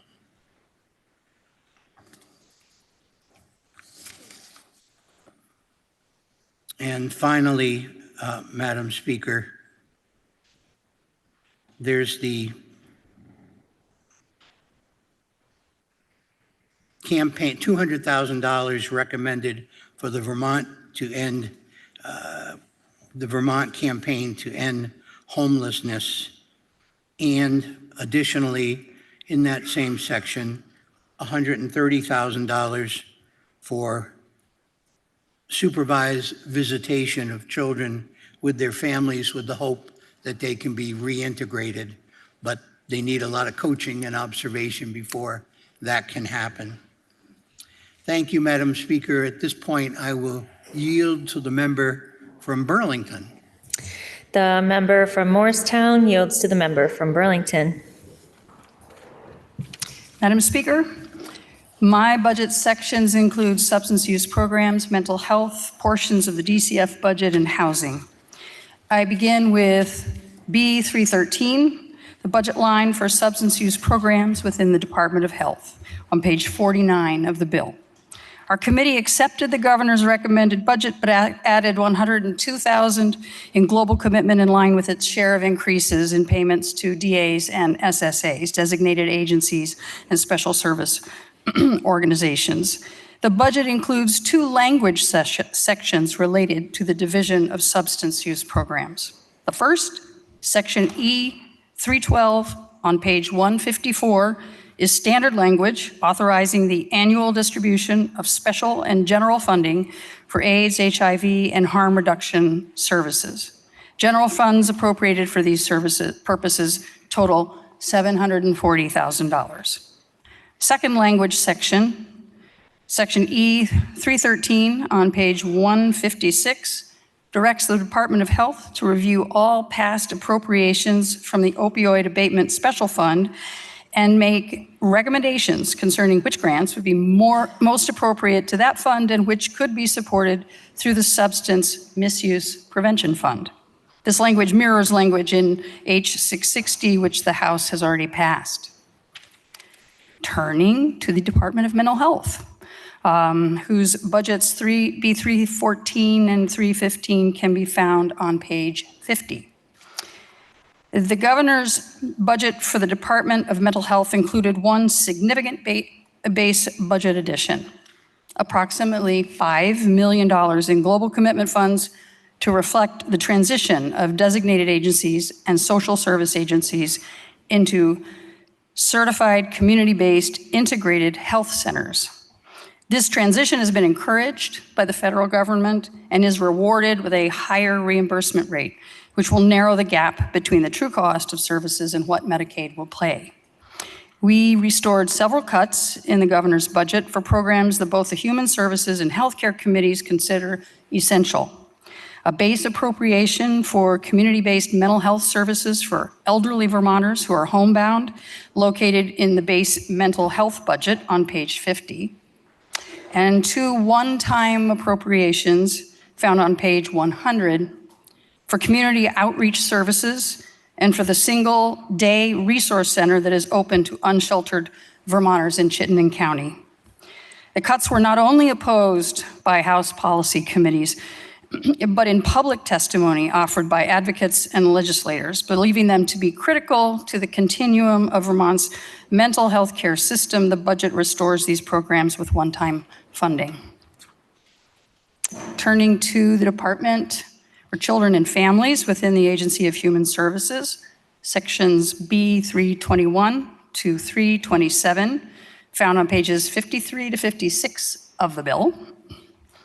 We made no changes to the governor's recommended budgets in sections 322, 23, and 24, but we did add language in section E316 on page 157, requiring the department to submit a report, Department of Children and Families, to submit a report to the House and Senate Appropriations Committees, Committee on Human Services, and Senate Committee on Health and Welfare. This report must include an actionable, phased-in plan of up to 5 years to eliminate the reach-up ratable reduction, along with cost estimates. Currently, the ratable reduction limits a household's reach-up benefit to about 50% of a household's calculated standard of need. Notably, one component of that calculation for housing is based on 2001 data. Base appropriations related to emergency housing, including shelter development and operations, case management, rental assistance, supportive services, and motel housing, are funded across 2 sections, B321 on page 53 and B325 on page 55. One-time appropriations are listed on page 97. As we will hear in our discussion of H938, total funding for the programs in base, one-time, federal, and global commitment sources is $82.6 million, the same amount the governor proposed, and in the same increments by funding source. We added a one-time appropriation of $200,000 to provide targeted housing services for homeless Vermonters who are disabled. House Appropriations also accepted the governor's budget for B327, which included a one-time $4 million appropriation for temporary, secure, residential treatment facilities for youth, listed on page 56. In its letter to us, the Human Services Committee raised concerns about the high cost of such facilities, exemplified by a 5-year contract signed by Department of Children and Families this year for the new 3-bed program that will cost $4.3 million to run next year, equivalent to $4,000 per bed per day, whether or not a child is even using the program. In response to these concerns and a desire for full transparency and legislative input, the bill includes language on page 139 that requires DCF to report monthly on what is being done to develop the Green Mountain Youth Campus and the total projected cost of the entire high-end system of care for youth. The language also prohibits expenditures for further development of the Green Mountain Youth Campus in FY 2027 unless the Joint Fiscal Committee approves the resumption of spending after reviewing the required reports, or the General Assembly authorizes the resumption of spending. And finally, to housing. The budget makes several important investments in housing. Our committee accepted the governor's proposal to appropriate $4 million in base funding for the VHIP program, which is included in B802 on page 82. We agreed with the governor's proposal, outlined on page 111, to appropriate the full statutory allocation of the property transfer tax, $37,654,000 to the Vermont Housing and Conservation Board for housing development and conservation. And the committee also included 2 one-time appropriations for housing, which can be found on page 99. We accepted the governor's proposed $800,000 appropriation in one-time funding for manufactured housing improvements and repairs. And we included $1 million for the Rental Arrears Assistance Fund, a fund established in the Vermont State Housing Authority through Act 47 in 2023, and recommended for funding in H772. Both of these appropriations can be found on page 99. And I now yield to the member from Putney. The member from Burlington yields to the member from Putney. Thank you, Madam Speaker, and thank you to the member from Burlington. I'd like to start my presentation, though, with a budget fact based on a question I received this morning. A member asked me if in fact, the state of Vermont has been saving money and putting money in rainy day funds. Title 32, Section 308 requires that. We not only have one, we have 4 stabilization funds: the General Fund, Education Fund, Transportation Fund, and the Human Services Caseload Fund. Not only do we maintain these funds, but Pew Charitable Trust rated Vermont in the top 10 in the nation for maintaining our funds. And this is part of how we get such a good rating from the bond rating institutions that are out there. I hope that clears up the question that came to me this morning. I'll be reporting on the Ethics Commission, Secretary of State's Office, Department for Child and Families, Child Development Division, Department of Children and Families, Office of Child Support, Vermont Commission on Women, the Office of Child Advocate, and higher education in Vermont. I'll start on page 22, section B136.1, the Ethics Commission. The governor's recommendation was $214,306,000. However, 2 years ago, we passed a bill that expanded what we were asking of the Ethics Commission, but we didn't add any extra money or staff for that. They had requested 2 full-time employees, but because of our budget constraints this year, we were only able to offer them 1, so we added $150,000 for a total of $364,306. B232 is found on page 40 of our bill. This is the Secretary of State's office. The governor's recommend was $27,675,090. One of the things that the Secretary of State requested above that was $540,000 for 2026 election support. This election support funding used to come from the federal government, but this current administration in Washington has cut money for election support. So we added that $540,000 requested. We also added $450,000 for the Vermont Access Network that brings community television for select boards, school boards, and other civic actions. In addition, the Secretary requested $90,000 for the Vermont Community Radio Network. And this comes to a total of $28,125,490. Section B318 is found on page 52. It's and I have 2 of the 6 divisions from Department of Children and Families. This is the Child Development Division. And the governor's recommendation is $233,829,726. The House offers no change to that recommendation. The other DCF division is the Office of Child Support. This is a division that actually saves Vermonters money by following up on unpaid child support, making sure it's paid. Otherwise, many of the people who don't get their child support wind up receiving public benefits in TANF. And they're forced to do so because the parent's not fulfilling their obligation. The governor's budget recommendation is $18,595,697 with no change suggested from the House. B343, found on page 64, is the Vermont Commission on Women. Governor's recommendation is $540,288. The House offers no change. B346, on page 64, is the Office of Child Advocate. The governor's recommendation is $407,107, and the House offers no change. B600 starts the largest section I'll report on, Vermont Higher Education. This goes on page 73 of the bill. For the University of Vermont, the governor's recommendation is $59,099,447 with no change from the House. The governor recommends for the Vermont State Colleges, $54,042,753 with no change from the House.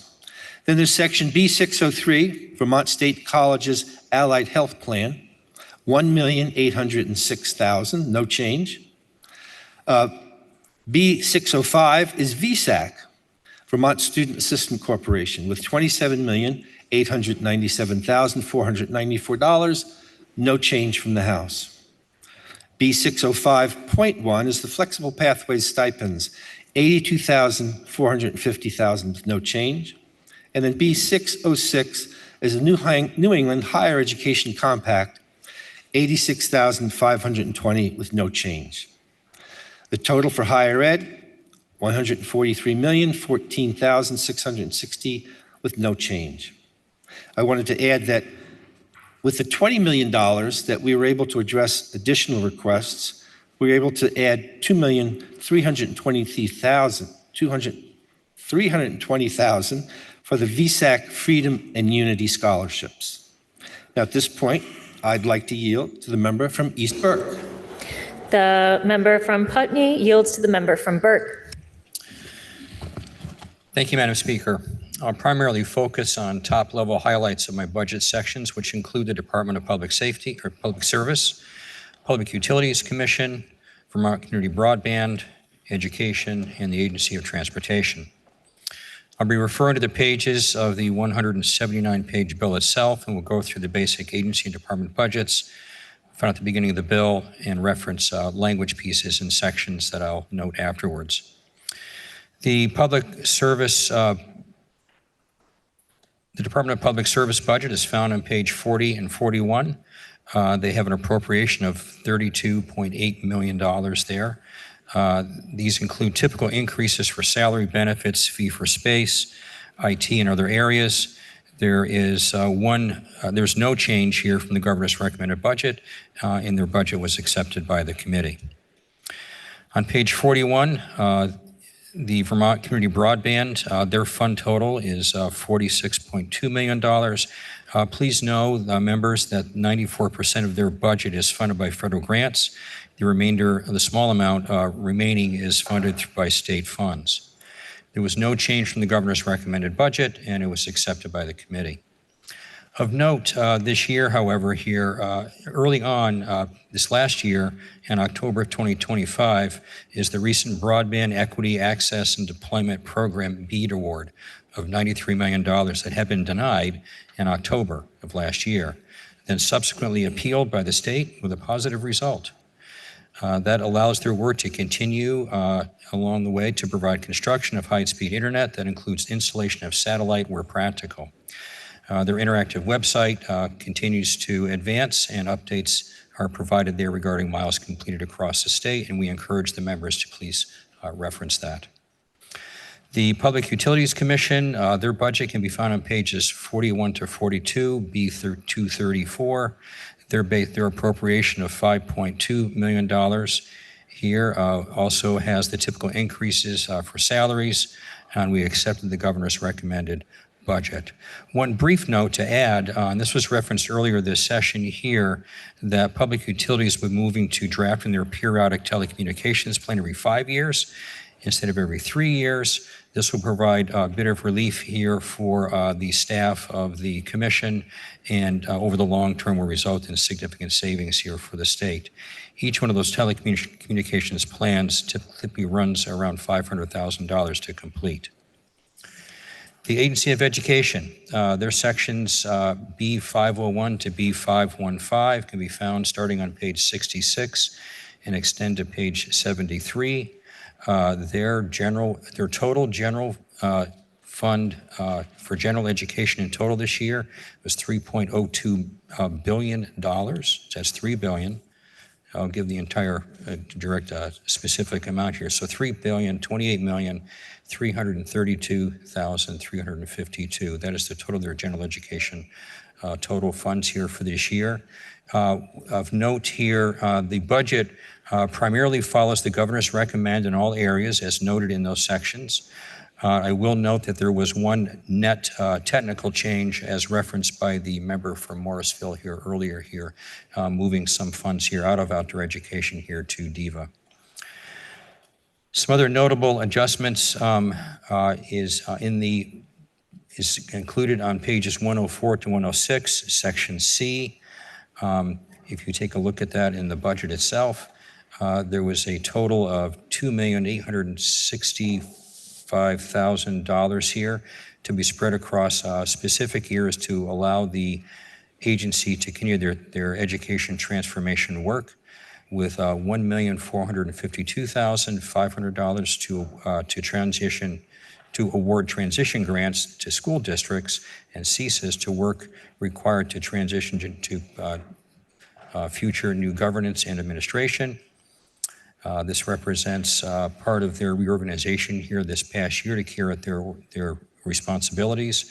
$562,500 for 5 positions that were previously dedicated to limited search service, which are now permanent positions, and $850,000 for contracted services to facilitate school boards to study the forming of union school districts as well as support districts.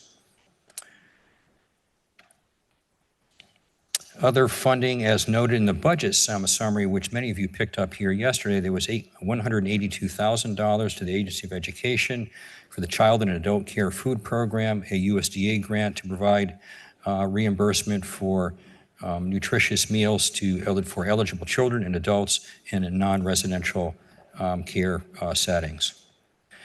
The last budget area here is transportation, beginning on page 85 to 95.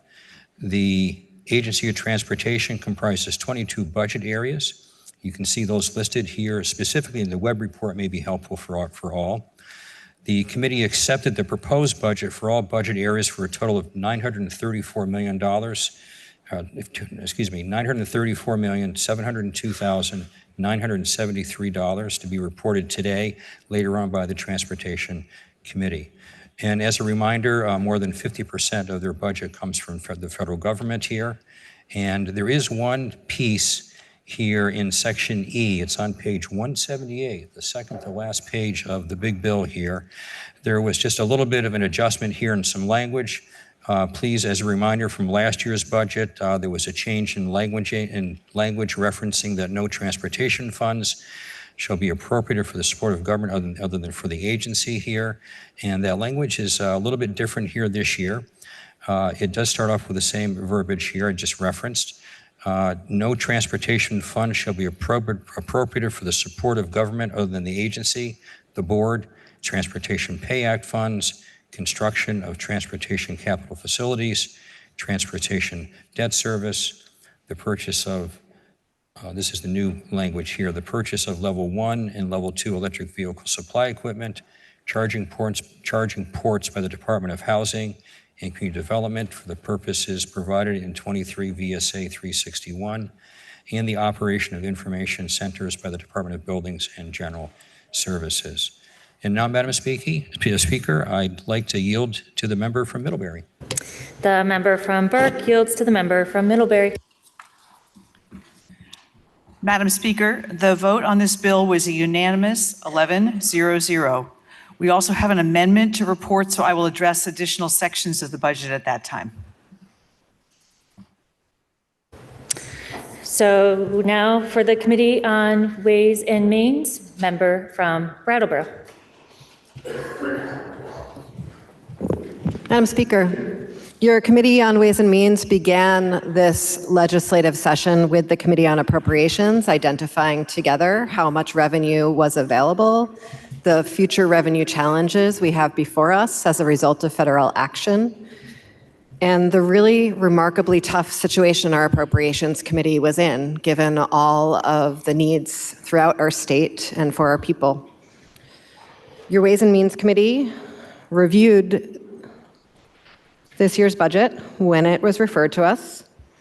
We heard from witnesses from the Joint Fiscal Office, our Legislative Counsel, the Chair of the House Committee on Appropriations, the Director of Medicaid Policy from the Agency of Human Services, a number of folks from school districts, and on a vote of 11-0-0, we supported your Committee on Appropriations work on the budget, and we ask for your support. Thank you. And now the member from Middlebury, Representative Schy and others offer an amendment to the bill that the first assistant clerk emailed to members at 11:33 a.m. today. This amendment is also posted on the House Overview webpage, and paper copies are available at the main table. Member from Middlebury. Madam Speaker, the amendment looks long at 30 pages. However, a good portion of that is the Pay Act, which will come a little bit later in the presentation. Every time we put together a budget this big, it's very complex, and sometimes we find new things even after we have published the budget. So there's a couple of those things, and then decisions get made, and that's why we have an amendment. I'm going to talk about the first few amendments, which are pretty minor. The first amendment is in the section in A108, which is called the Legend area. We added an extra number, the section to address the inclusion of the Pay Act. So that becomes section F, and the dates of effective dates become section G. So that was the first instance of amendment. And the second instance of amendment, actually the second, third, and fourth, relate to several changes in the B300 section, correcting some global commitment numbers and putting them in the correct categories. So in the second instance of the amendment, we are correcting the section to move some money from general fund and increase federal funds by about $349,000 for global commitment appropriation in section B311.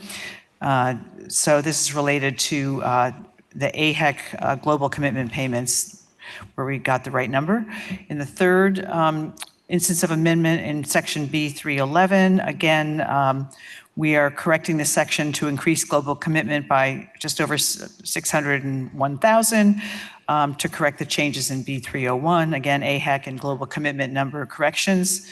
The fourth instance of amendment in section B316, we struck it and changed it because we corrected the section to move $71,955 from grants to personal services. It was just in the incorrect category, and we moved it to the correct category. And then in the fifth instance of amendment, we're striking out section B347, total human services in its entirety, and inserting a new B347 to reflect all the changes that I just mentioned in the previous instance of amendment. And now I will yield to the member from Linden to talk about the next sections. The member from Middlebury yields to the member from Linden. Yes, Madam Speaker. Our Sixth Amendment deals with our funding for the adult education system.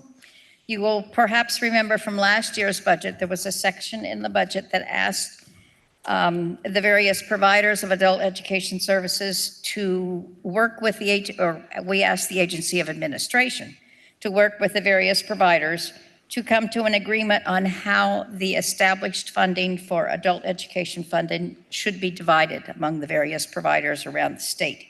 So this amendment, the sixth instance of amendment, is the result of that negotiations that went on, that coordination between the groups, so that we now have a formula that can be used in the future.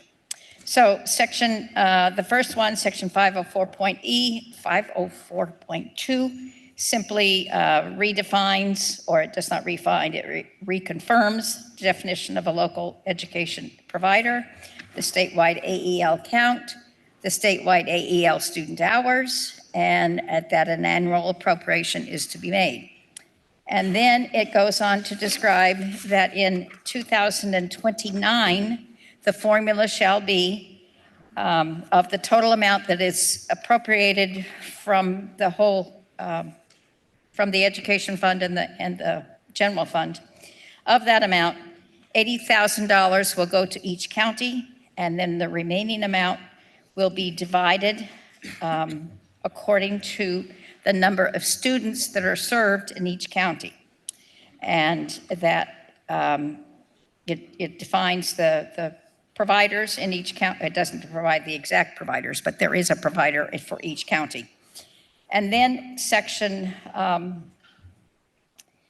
the third portion there indicates that in years 27 and 28, that formula distribution will be slightly different. It will be $80,000 per county as a base amount, but then the balance of the funds that are appropriated will be divided 85% according to the number of students and 15% according to the number of hours that have been provided to each student. That is the system that will continue for 27 and 28 because there is an existing 3-year cycle in that process. In 2029, it will go back to what it is mentioned here in section 1. There is a repeal then of this 27-28 section that shows up in 504.3. And then in 504.5, this is a contingent amendment or a contingent change that will occur when we go to the foundation formula in 2029, because it simply adds in the word categorical base amount. So as we can differentiate this payment from the student education opportunity payment that will be described in the foundation formula. So we need a change in terms here so we don't get the two confused. That is, as I say, a result of the discussion between the Agency of Administration and the various providers of this service. And I will yield then to the member from Waterbury. The member from Linden yields to the member from Waterbury. Thank you, Madam Speaker. So the rest of this bill, save for the final section, which will be effective dates, is about the Pay Act. The Pay Act is negotiated every 2 years. It fully funds the first and second years. This Pay Act for 27 and 28 fully funds the first and second years of collective bargaining agreements between the state of Vermont and the Vermont State Employees Association and the Vermont Troopers Association for the period of July 1, 2026 through June 30, 2028. The pay increases that have been established in this compensation structure for classified and exempt and statutory employees across all three branches of the state government will also be used for the legislative pay as well. So regardless of whether one is in the unions that are listed here or not, everybody in the government structure will be receiving the same pay increases. For fiscal years 27 and 28, and actually before I get into the actual numbers, I just want to point out if you're looking at what was crossed out in this amendment versus what is being proposed, you'll see that the last references to this in the amendment have 2 columns, and the new information for this year for this agreement is in 3 columns, and I'm going to explain that right here. For fiscal years 2027 and 2028, the average value of steps will be 1.9%. Actual steps that are received vary upon employee pay plan. Not every employee receives a step each year. The across-the-board increase then on top of that will be 2% in January of 2026 and 2% more in July 26 and 2% more in January of 2027. This will result in an approximate annual rate of adjustment of 5.9% in the fiscal year 2027. And the across-the-board increase will be 3% in July of 2027, which will result in an approximate annual adjustment of 4.9%. As I said, the judicial and legislative branches traditionally follow the annual rate of adjustment negotiated by the executive branch. Section 2 is an authority to extend provisions to employees not covered by the bargaining agreements. Sections 4 through 9 are the statutory salary adjustments. So if you wanted to read through here, you will find out what our elected officers, heads of departments, officers of judicial branch, sheriffs, and state's attorneys are being granted as base salaries. Their salaries are adjusted using the annual rate adjustment. Moving all the way up ahead to the appropriations section, which is on page 25 of the amendment, it shows that the appropriations for this will be on top of what has been appropriated in the past for these salaries, an additional $23 million, almost $24 million appropriated from the general fund to the Secretary of Administration for the distribution to departments to fund the fiscal year 27. The transportation, an amount from the transportation fund, an amount of $3 million is appropriated from the T fund to the Secretary of Administration for distribution to the Agency of Transportation and the Department of Public Safety to fund the fiscal year 2027 collective bargaining agreements.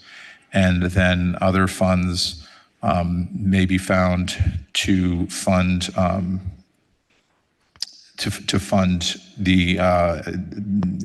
the growth in salaries and benefits. The estimated amounts are $27 million from a special fund, federal funds, and other resources. There are transfers as well. And then in fiscal year 2028, the general fund amount of nearly $25 million is appropriated for those purposes as well. From the T fund, another $3 million will be appropriated for those purposes already outlined. And the other funds will, the other estimated funds for the other funds will be $29 million.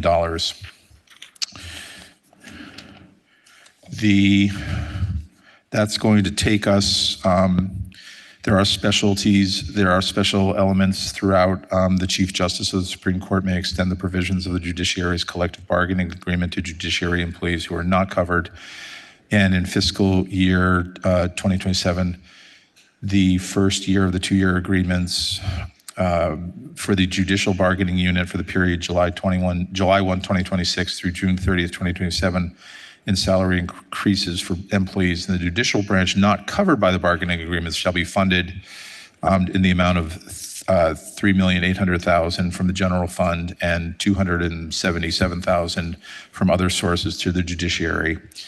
And in fiscal year 2028, that will be that number will be $2.466 million from the general fund and $179,000 from other sources. The legislative branch from July 1, 2026 through June 30th, 2027, the General Assembly, including all legislative branch employees, shall be funded as follows, an extra amount on top of what we were appropriating earlier today, the amount of $914,634 is appropriated from the general fund to the legislative branch, and for the period of July 1, 2027 through June 30, 2028, the General Assembly, and including all legislative branch employees, shall be funded as follows.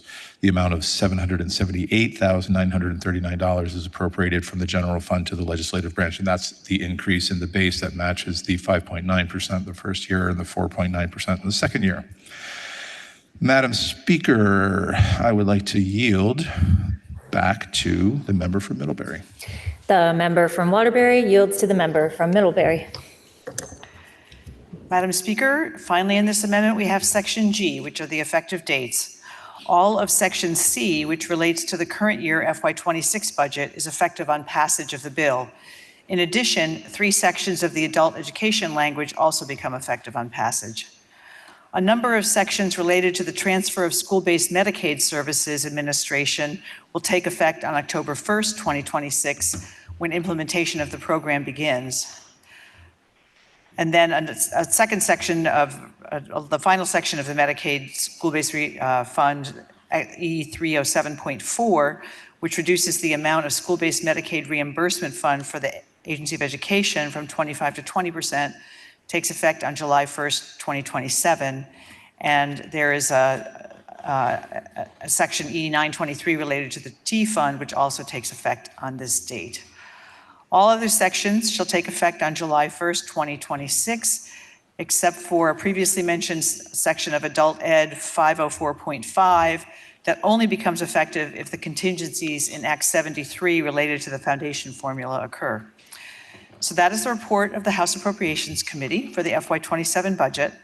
As I mentioned earlier, we heard from 232 witnesses. I have the list here on my desk for anyone who would like to see it. I would also like to thank our incredible Joint Fiscal Office staff and our committee assistant Autumn for their unwavering support, endless patience in revising agendas, answering our questions, looking things up for us, and creating the best spreadsheets and other documents anyone could ever ask for on an appropriations committee. We could never have put this budget together without you. And finally, I would like to recognize and thank the entire Appropriations Committee for working together and getting us to a place where we could have a unanimous vote on this bill. There was a lot of hard work, many conversations, and much listening. The result of this was a vote of 11-0, and we hope you will support the committee by voting yes on this bill. Thank you. The question is, shall the bill be amended as offered by the member from Middlebury and others? Are you ready for the question? Member from Dover. Madam Speaker, I am relieved and grateful to both the Appropriations Committee and the Ways and Means Committee for their unanimous support of these. I know this result reflects a lot of compromise, that there are things in here that people love and things that people do not love, and we'll all have to decide if the balance is there to vote for it. I will be voting for this, and I do really appreciate in these tough times the ability to come together. But I do need to bring up something that I seriously object to, and I'm going to beg the members' forgiveness because I'll be speaking to it several times today. Madam Speaker, I would like to interrogate the member from Pulteney. What is your point of order? Are we on the amendment, the Pay Act, or are we on the entire bill? We are, member from Pulteney, we are on the amendment. The amendment has several sections. Member from Dover. Madam Speaker, I am speaking. I want to ask questions about B139. I think I've jumped the gun. Okay, thank you. Thank you, members. The question is, shall the bill be amended as offered by the member from Middlebury and others, member from Northfield? Thank you, Madam Speaker. I would like to interrogate the member from Middlebury on the amendment. The member from Middlebury is interrogated. Madam Speaker, if I followed it all correctly, I understand the section on adult education funding adds some appropriations that were not in the underlying budget at this point. Am I right? I don't believe so, and I would prefer to yield to the member from Linden if the questions are about adult education. Thank you. They're about that and the other part in terms of added money, but if it's specific to this, then the member from Linden, if I may interrogate her. The member from Linden is interrogated. Yes, ma'am. So, Madam Speaker, the question is, there appears to be allocations in this as an amendment to the budget. Are those allocations additional funds added to the budget as presented, which were not there previously? No, they are not. In the regular budget, B504, there is an amount of $4,349,673 of general fund. And in 504.1 already in the budget, there is an amount of $2,899,782 from the education fund, which is part of flexible pathways. So the money that is going to be expended on adult education is already in the budget. The purpose of this was to simply define how it's split among the various providers. I thank the member for that clarification. And Madam Speaker, now if I can interrogate the member from Middlebury. The member from Middlebury is interrogated. My question is quite similar. Obviously, I know that as a whole, there was space in the budget, as I recall, for the Pay Act, but this is now specific. Is that the same figure, or does this add or reduce what was in the budget as presented? It is the same figure that was in the budget as presented. I thank the member. The question is, shall the bill be amended as offered by the member from Middlebury and others? Are you ready for the question? If so, all those in favor, please say aye. Aye. All those opposed, please say nay. The ayes appear to have it. The ayes do have it, and you have amended the bill. Now the question is, shall the bill be read a third time? Member from Dover. Thank you, Madam Speaker. May I interrogate the presenter of the B139 section? I believe it's the member from Bennington is interrogated. Madam Speaker, can you please remind me what this section does? I know that this section has to do with our tax appraisals, but more specifically. In section B139. So, yes. I think the section that you're referring to was comes up in language and in that budget, so several points. And actually, I think we heard mention of it in our work report on miscellaneous tax yesterday. This is the reappraisal and listing payments that go to municipalities to assist with grand list maintenance, created on a per parcel calculation. It is a typical expenditure that has happened out of the typical appropriation out of the general fund. And this is, in this year's budget, moving that to the pilot special fund. Okay, thank you, Madam Speaker. So typically from the general fund, this year from the pilot special fund. Madam Speaker, does the member know the balance in the pilot special fund? I can say that the estimated balance for the end of FY 27 is expected to be about 13 million. Okay. Madam Speaker, the pilot special fund is the result of taxes that are raised at the municipal level, I believe now authorized by 50 towns, 13, I think, new this year. And the law allows for those taxes to be raised as an alternative method of raising municipal revenue.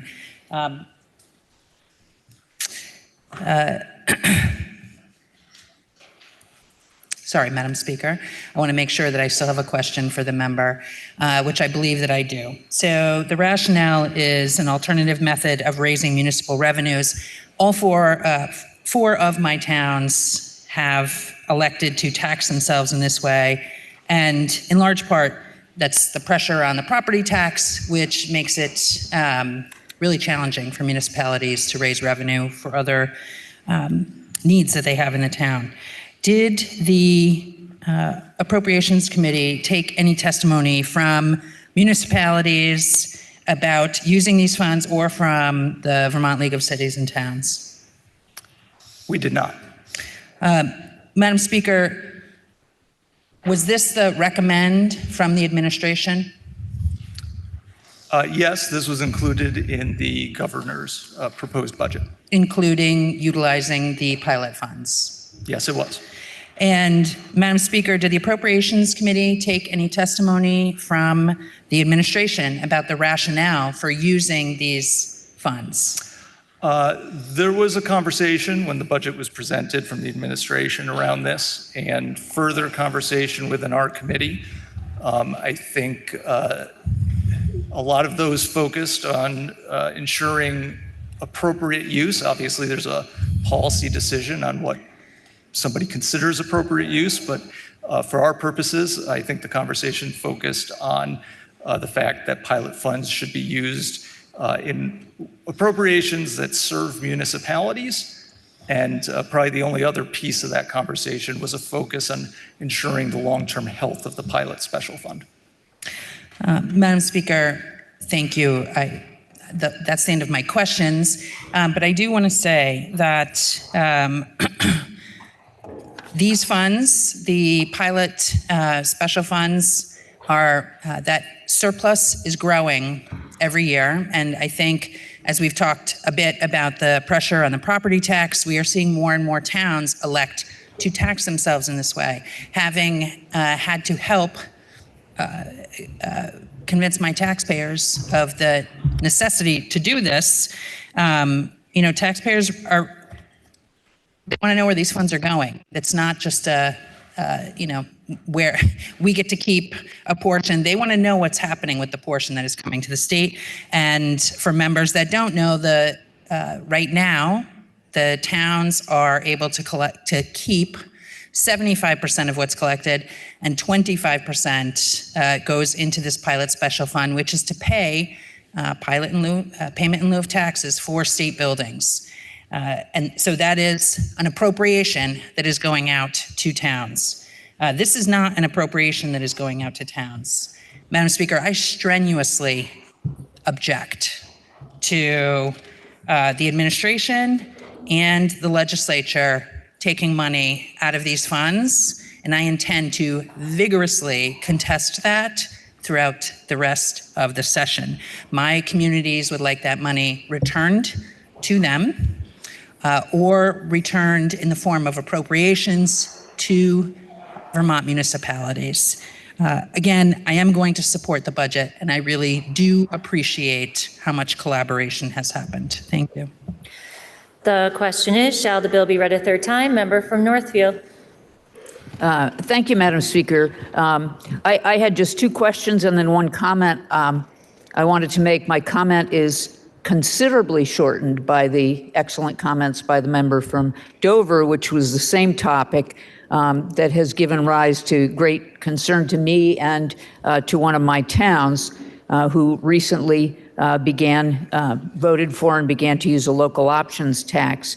And it was very distressing to me to hear that there was no testimony taken from the towns involved in this, because it may not have been, I don't know if it was ever specifically in statute, I don't think necessarily, or that it couldn't be changed by the legislature, but there has always been an understanding that the revenue that the state kept was going back to towns through the pilot fund, specifically that mechanism.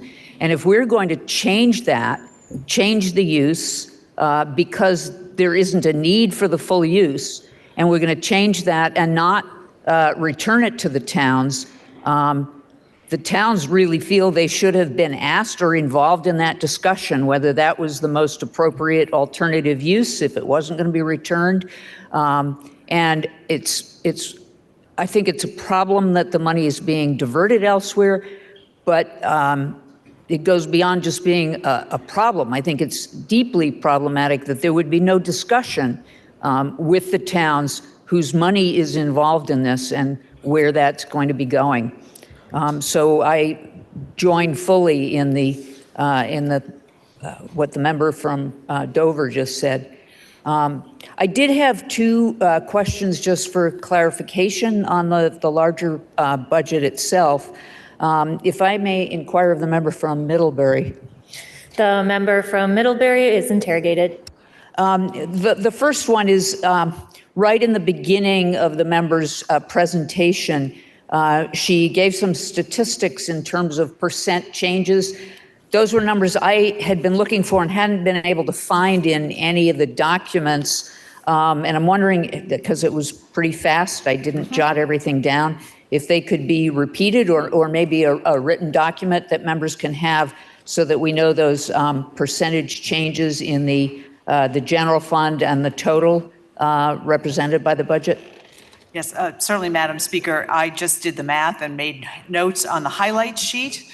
And so the two percentages that I referenced were, if you do happen to have the highlight sheet, which was handed out yesterday during the caucus of the whole, the unduplicated appropriations went from 9.188 billion to 9.334 billion, which is an increase of 145.86 million, or a 1.6% increase in total in the total budget.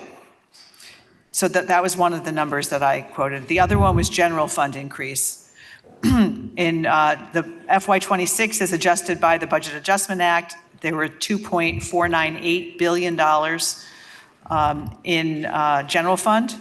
And in this proposed FY27 budget, there's $2.550 and change for an increase of $52.28 million, or a 2.1% increase over the FY26 budget as adjusted by the budget adjustment. And I was just, the other thing I happened to say was in FY26, the previous year, under the total unduplicated appropriations, it was a 3.7% increase versus a 1.6% increase this year. I thank the member for that information. I was aware that one could calculate the percentage mathematically, but I would not remotely have trusted my math. And the second question is in terms of when I reviewed the web report and saw at the end in terms of the grand total general fund, it gives what the governors recommend, well, it gives fiscal year 26, the governors recommend, the House change, and the House total. What it doesn't give, though, I mean, that's very helpful in knowing that total difference.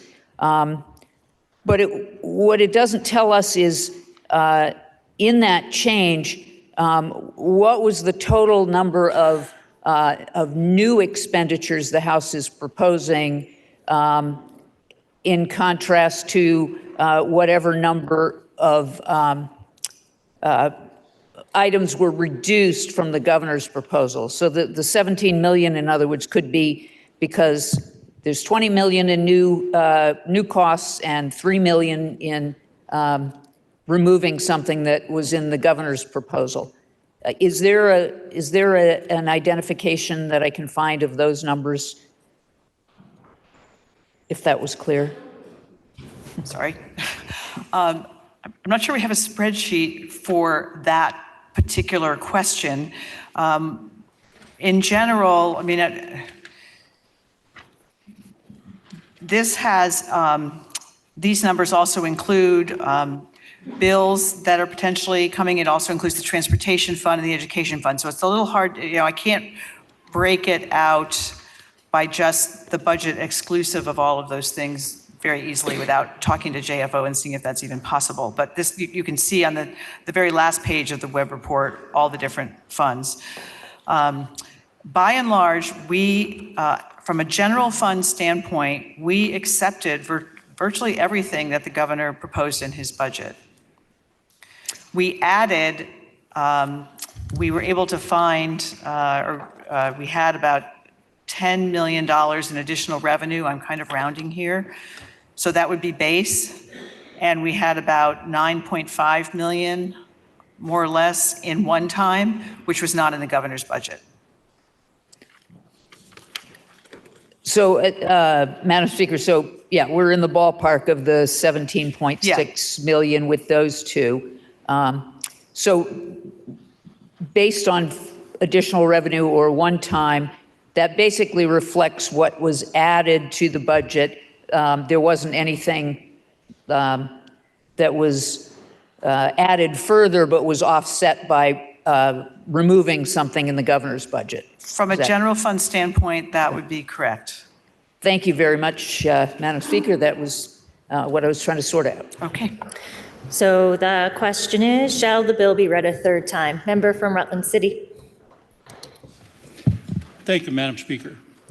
May I interrogate the presenter of the bill? The member from Middlebury is interrogated. Thank you. I'm referencing section B101D1. The transfer of 9.5 million of accrued interest from the Technology Modernization Special Fund to the General Fund is my question. Is this a financially responsible use of money intended for the technology maintenance and upgrades? Our committee felt that this was an appropriate use of these funds. The funds, so I could try to explain this, but I have to say that the representative from Linden, the member from Linden, this is her budget, and I would like to have her explain it more because she was actually there at the beginning of when this whole fund was created, and so I am going to yield to the member from Linden. The member from Middlebury yields to the member from Linden. Thank you, Madam Speaker. I've forgotten its appropriate name. You just took the Technology Modernization Fund. Yes. Was created originally in 2022 with $60 million, and then an additional approximately $30 million was added to that the next year in 23, I believe. And it was designed to fund specific IT projects. One was the tax department, I believe. No, one was, was the DMV project. One was the UI project. And I'm sorry, I can't remember the others. But there were 4 or 5 specific IT projects that ranged, $20 million apiece, $10 million apiece, $30 million apiece. And we set that money aside for those specific items, knowing that it would take some time to expend the money. But we were flush with money at the time, and we put it aside because we knew we would need it. Those funds have been used over the intervening 4 years, 5 years, I guess, for those various projects. And they're not totally completed yet, but they are all now the funds have all been encumbered. And some of the projects are finished, some of the projects are still in motion, but the funds are all encumbered. But during those last 5 years, that $80 million was sitting in the bank and gaining interest. Now that we're at the point where it has all been totally encumbered, we looked at the interest that had come in from 23, 24, and 25, and that interest is approximately $9.5 million. We felt that it was appropriate to take that money and use it for some other needs that we had. There is still money in the fund because it hasn't been totally spent out the door yet. So there is still interest gaining. And as we get to the end of 26 or 27, we will determine what to do with that remaining interest. Hey, member, and I have another question. Why is notwithstanding language necessary to make the transfer?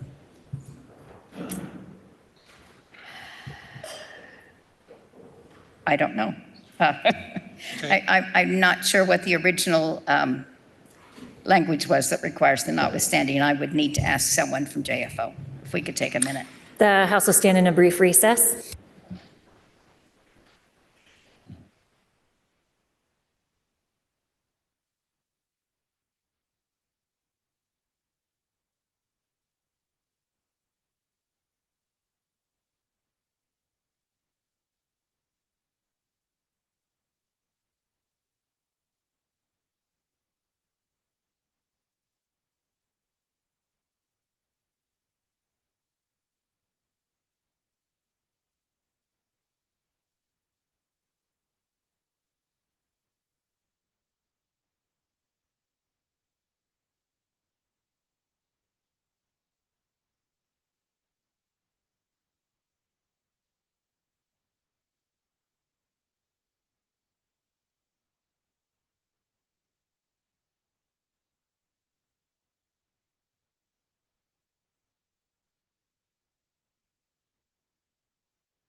Will the House please come to order and members kindly take their seats? Will the House please come to order? Member from Linden. Yes. The question was, why was notwithstanding language needed in order to move this fund? It is because in the original legislation, it indicated that interest earned on the fund should remain in the fund. We in the Appropriations Committee looked at that and decided that there were different priorities this year, and we felt that we could take that money out of the fund, leaving still a balance to continue to grow until those projects are totally complete. I thank the member for that answer. And one more. And so we took 9.5 million and moved it into to this. And what is this technology going to, what did it offset? What is this technology money going to be used for other than what it was prescribed? I guess I misunderstand. The money in the fund is used for all of those IT projects that were specifically. Excuse me, I'm sorry, member. We know that the money is being taken from the technology maintenance fund. We know that, but then that money was used for what purpose? That particular 9.5, the interest that we moved from the Technology Modernization Fund is basically the money that we used for all of the one-time expenditures for this year. Thank you very much, member. I would just say that along with some of the other comments that were made here on the floor, that we need to keep our money where our mouth is. Thank you very much. The question is, shall the bill be read a third time? Member from Ferrisburg. Thank you, Madam Speaker. First, I just want to express my great gratitude to your Appropriations Committee and the immense amount of work that had to go into creating this budget. I know it's a very tough year, and I really respect all the effort that was put into it. However, I love that word. However, I do have some concerns. In yesterday's floor discussion, happened to be about the yield bill. We heard advocates say things like, we need to be fiscally responsible. We'll be starting next year, $30 to $40 million in the hole. We don't know what's coming next year.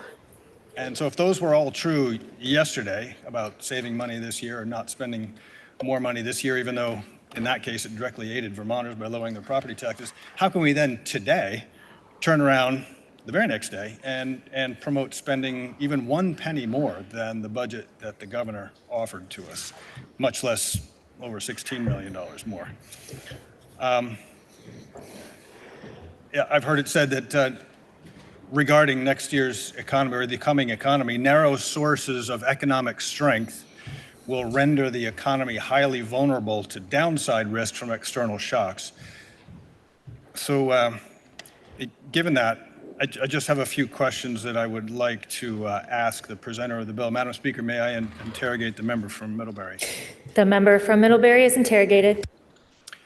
Again, I highly respect all the work that was put into this, but I just have some questions for clarification.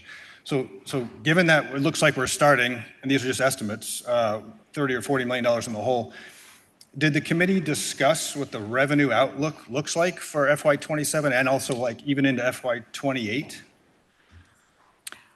We always keep the revenue outlook in mind, and we have access to that information. And so we certainly have that as we make our decisions.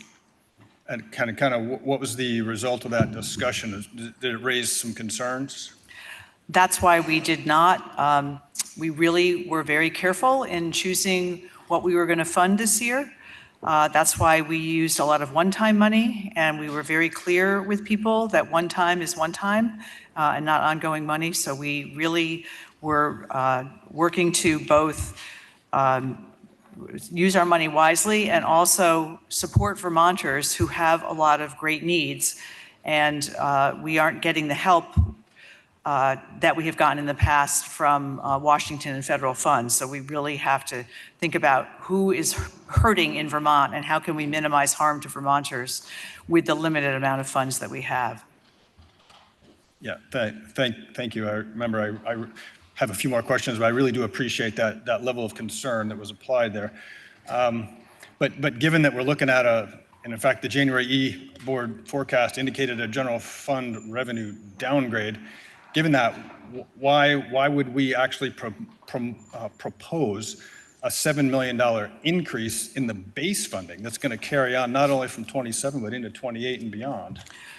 We stayed within the limits of the revenue forecast, and both for base and for one time. We did not exceed anything, any revenue that we were told. We stayed within the sort of the sandbox of what we agreed the revenue was. And we worked with Ways and Means, and we worked with Joint Fiscal Office and with in the Speaker's office, and all agreed what the number was going to be. Okay, so we in the one-time appropriations increase from, and I was just trying to roughly count in the back of the book, it looks like we went from the governor's roughly 10 recipients of appropriation to 40 or more, it looked like, in the bill for one-time recipients. So we went well beyond, in fact, $9 million beyond what the governor was suggesting. Were there any new appropriations in this bill that we haven't funded before? Yes, there have been a few appropriations that we haven't funded before. The member from Morrisville mentioned the elimination, and a lot of it has to do with the elimination of federal programs. So the elimination of funding for people who are deaf and blind and use and need interpreters who they touch hands together in order to communicate. That program went away, and we felt it was very important to take care of these Vermonters. The federal mediation program was eliminated by Washington. And anybody who's been on a school board or a select board and has had to do contract negotiations and come to an impasse, a federal mediator used to come for free and work with the school boards or select boards on negotiations. The program has gone away. We were told that the cost of individual schools or select boards hiring an attorney to do this would be $450 an hour. And so it made sense to us, rather than sinking the budgets of local communities, that the state pay for one mediator.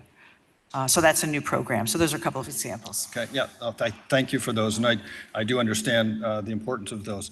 But given that, what cost-cutting measures from other areas were considered to reduce the budget so that we didn't have to increase it by the $7 million for base funding and $9 million for one-time funding? The governor recommended some programs to cut. We asked agencies and the administration to look at that, and we accepted many of their cuts. But couldn't quite come up with enough to offset the desired increases? No, but we also stayed within the box of revenue that we felt was reasonable. Okay. Thank you, member. I really do appreciate your responses. Thank you very much. And again, I appreciate the hard work that the committee has done. But Madam Speaker, I got to say the warnings from the E-Board are clear. The majority was clear in yesterday's floor discussion. We need to be fiscally responsible. We need to be, we're going to be starting next year $30 to $40 million in the hole. And we really don't know what's coming. So I don't see how we can afford this budget. I'll be voting no, and I hope others can see the clear warnings and vote in accordance with yesterday's fiscal responsibility recommendations. The question is, shall the bill be read a third time? Are you ready for the question? Member from Waterbury. Thank you, Madam Speaker. I am rising today in support of this budget. I really believe that the Appropriations Committee listened to Vermonters, listened to the feedback and input of their colleagues here in this building, and listened to the governor and his administration in developing this budget.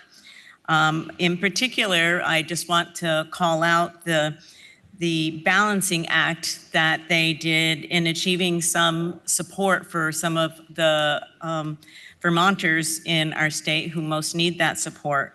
So, for instance, restoring services for people who are deafblind. It wasn't a large budget item, but I can tell you it has a dramatic impact for those individuals who are both deaf and blind.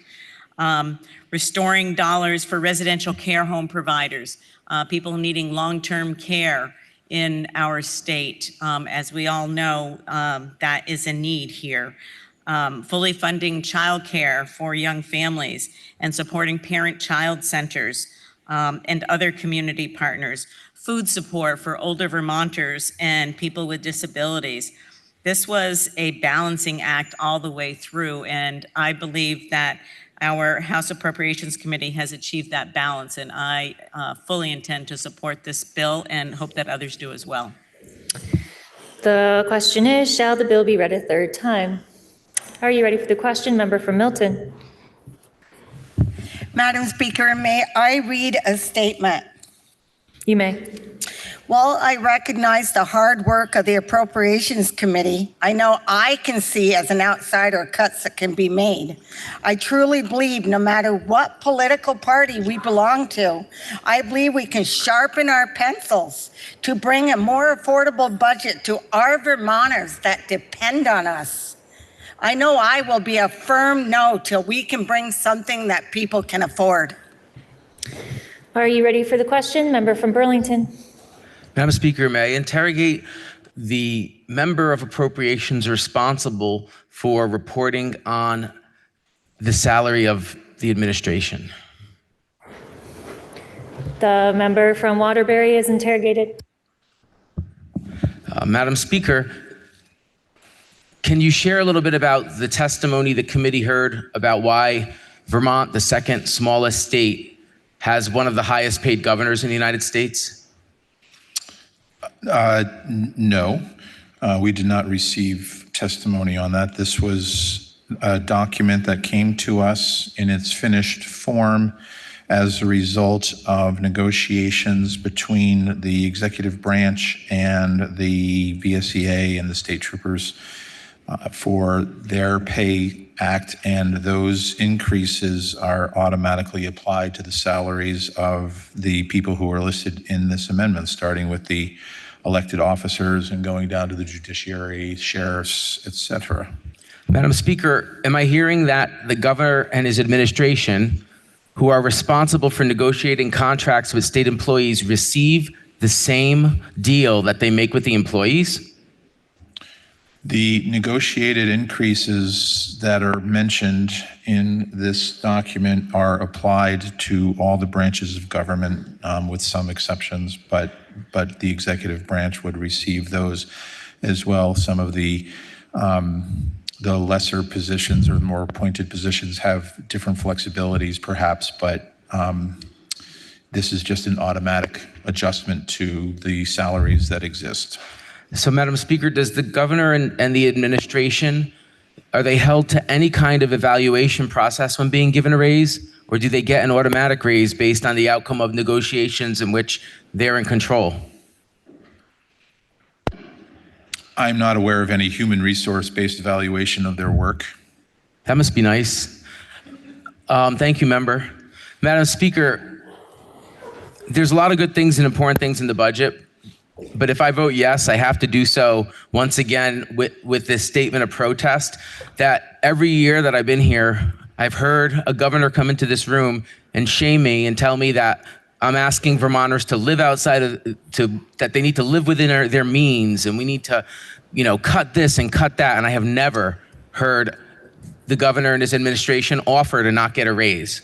And we're talking about an administration that of the second smallest state, that's one of the highest paid in the country. The governor of Maine only makes $70,000 a year, the lowest paid governor in the country. So if we need to live within our means, let's start at the top. Thank you. The question is, shall the bill be read a third time? Are you ready for the question? Member from Derby. Thank you, Madam Speaker. Madam Speaker, I'm pretty sure the governor gets an evaluation every 2 years. It's called an election. Thank you. Are you ready for the question? Member from Berry City. Madam Speaker, may I interrogate the presenter of the bill? The member from Middlebury is interrogated. Currently, Berry City has a position that handles our homeless population, and I'm just curious if there is any allocation that addresses that.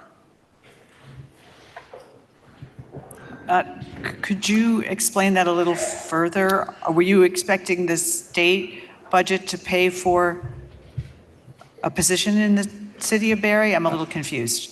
It's my understanding that last year the state did fund the homeless intervention liaison or homeless liaison in Berry City at the tune, I believe it was $100,000. And I'm just curious if there is any. It's not something I'm familiar with, but I'm going to yield to the member from Waterbury. The member from Middlebury yields to the member from Waterbury. Thank you, Madam Speaker. We did receive a request from the city of Barry regarding this position, and I do believe that they received some funding through the Housing Opportunity Program, otherwise known as HOP, for a portion of the salary that person received. So, I don't believe that it is included in the budget that we are looking at right now. However, in a future bill that we hopefully will get to discuss today, H938, there is money for municipalities and their services for people who are experiencing homelessness that could be available to the city of Barry. But Madam Speaker, it's not fully funded, is that correct?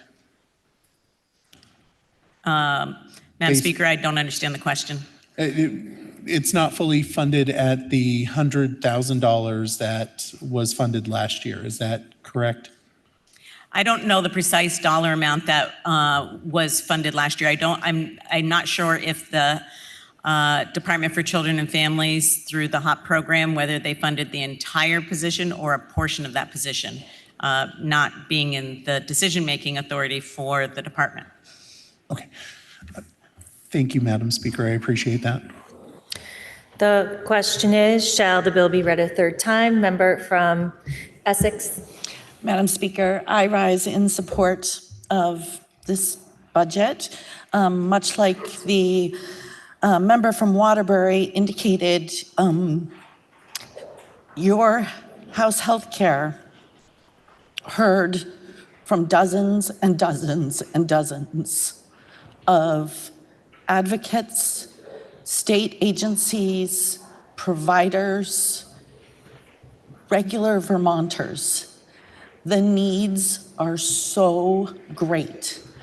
And to look at the recommendations that your Committee on Healthcare sent to Appropriations, they listened to us.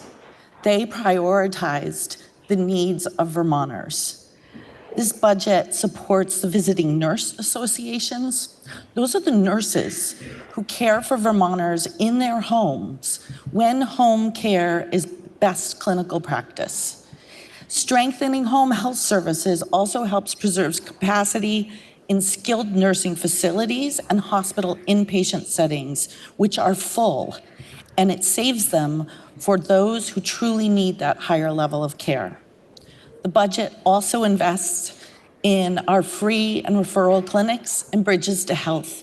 These are providers delivering care at no cost to the patients they serve.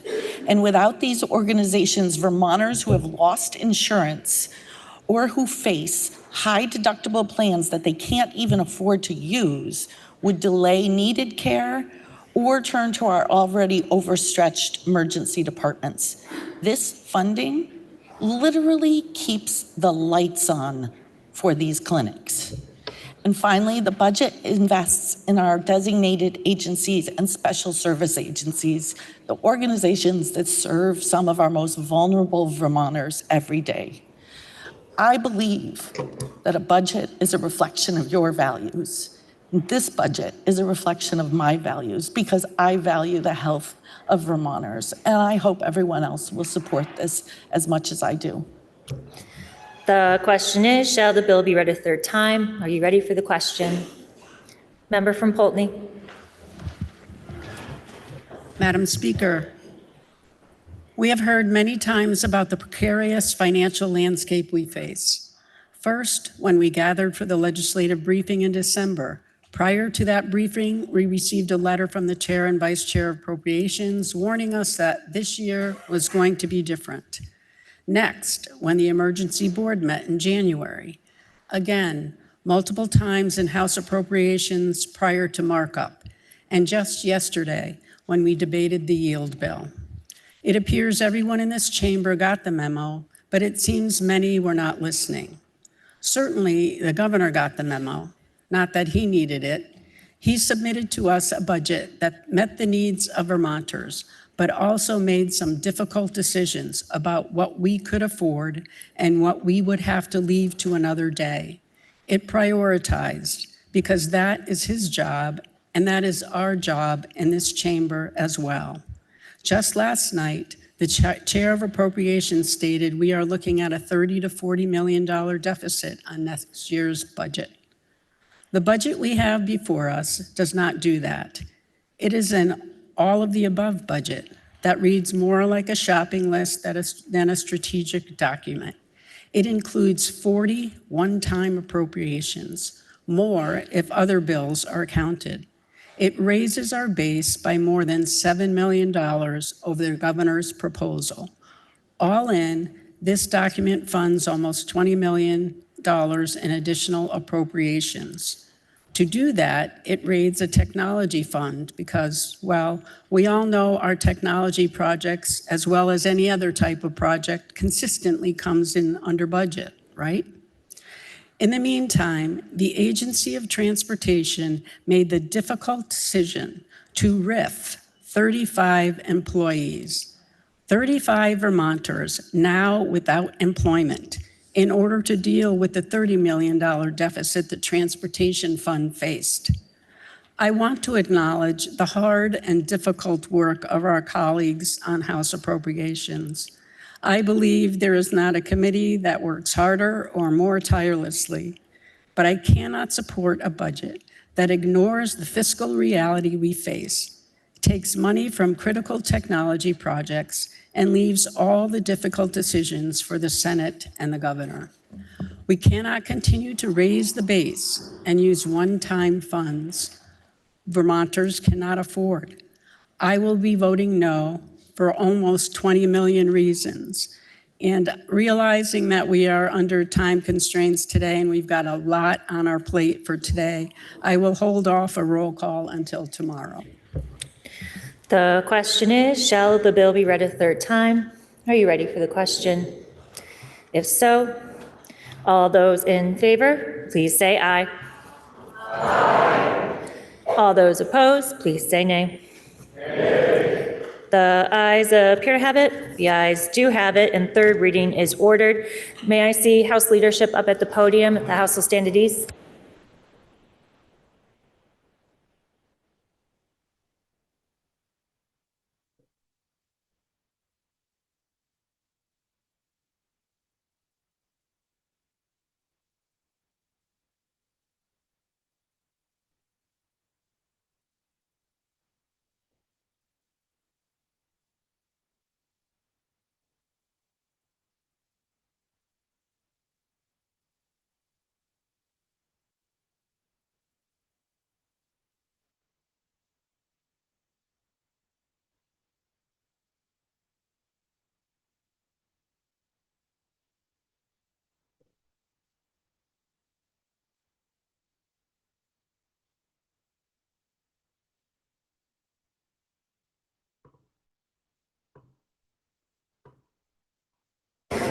Will the House please come to order and members kindly take their seats? Will the House please come to order? Members, after conferring with House leadership, it is my understanding that the House Democrats would like to break for a caucus. So the House Democrats will be meeting in room 11 and the House will stand in recess until the fall of the gavel at approximately 4:30. The House will stand in recess.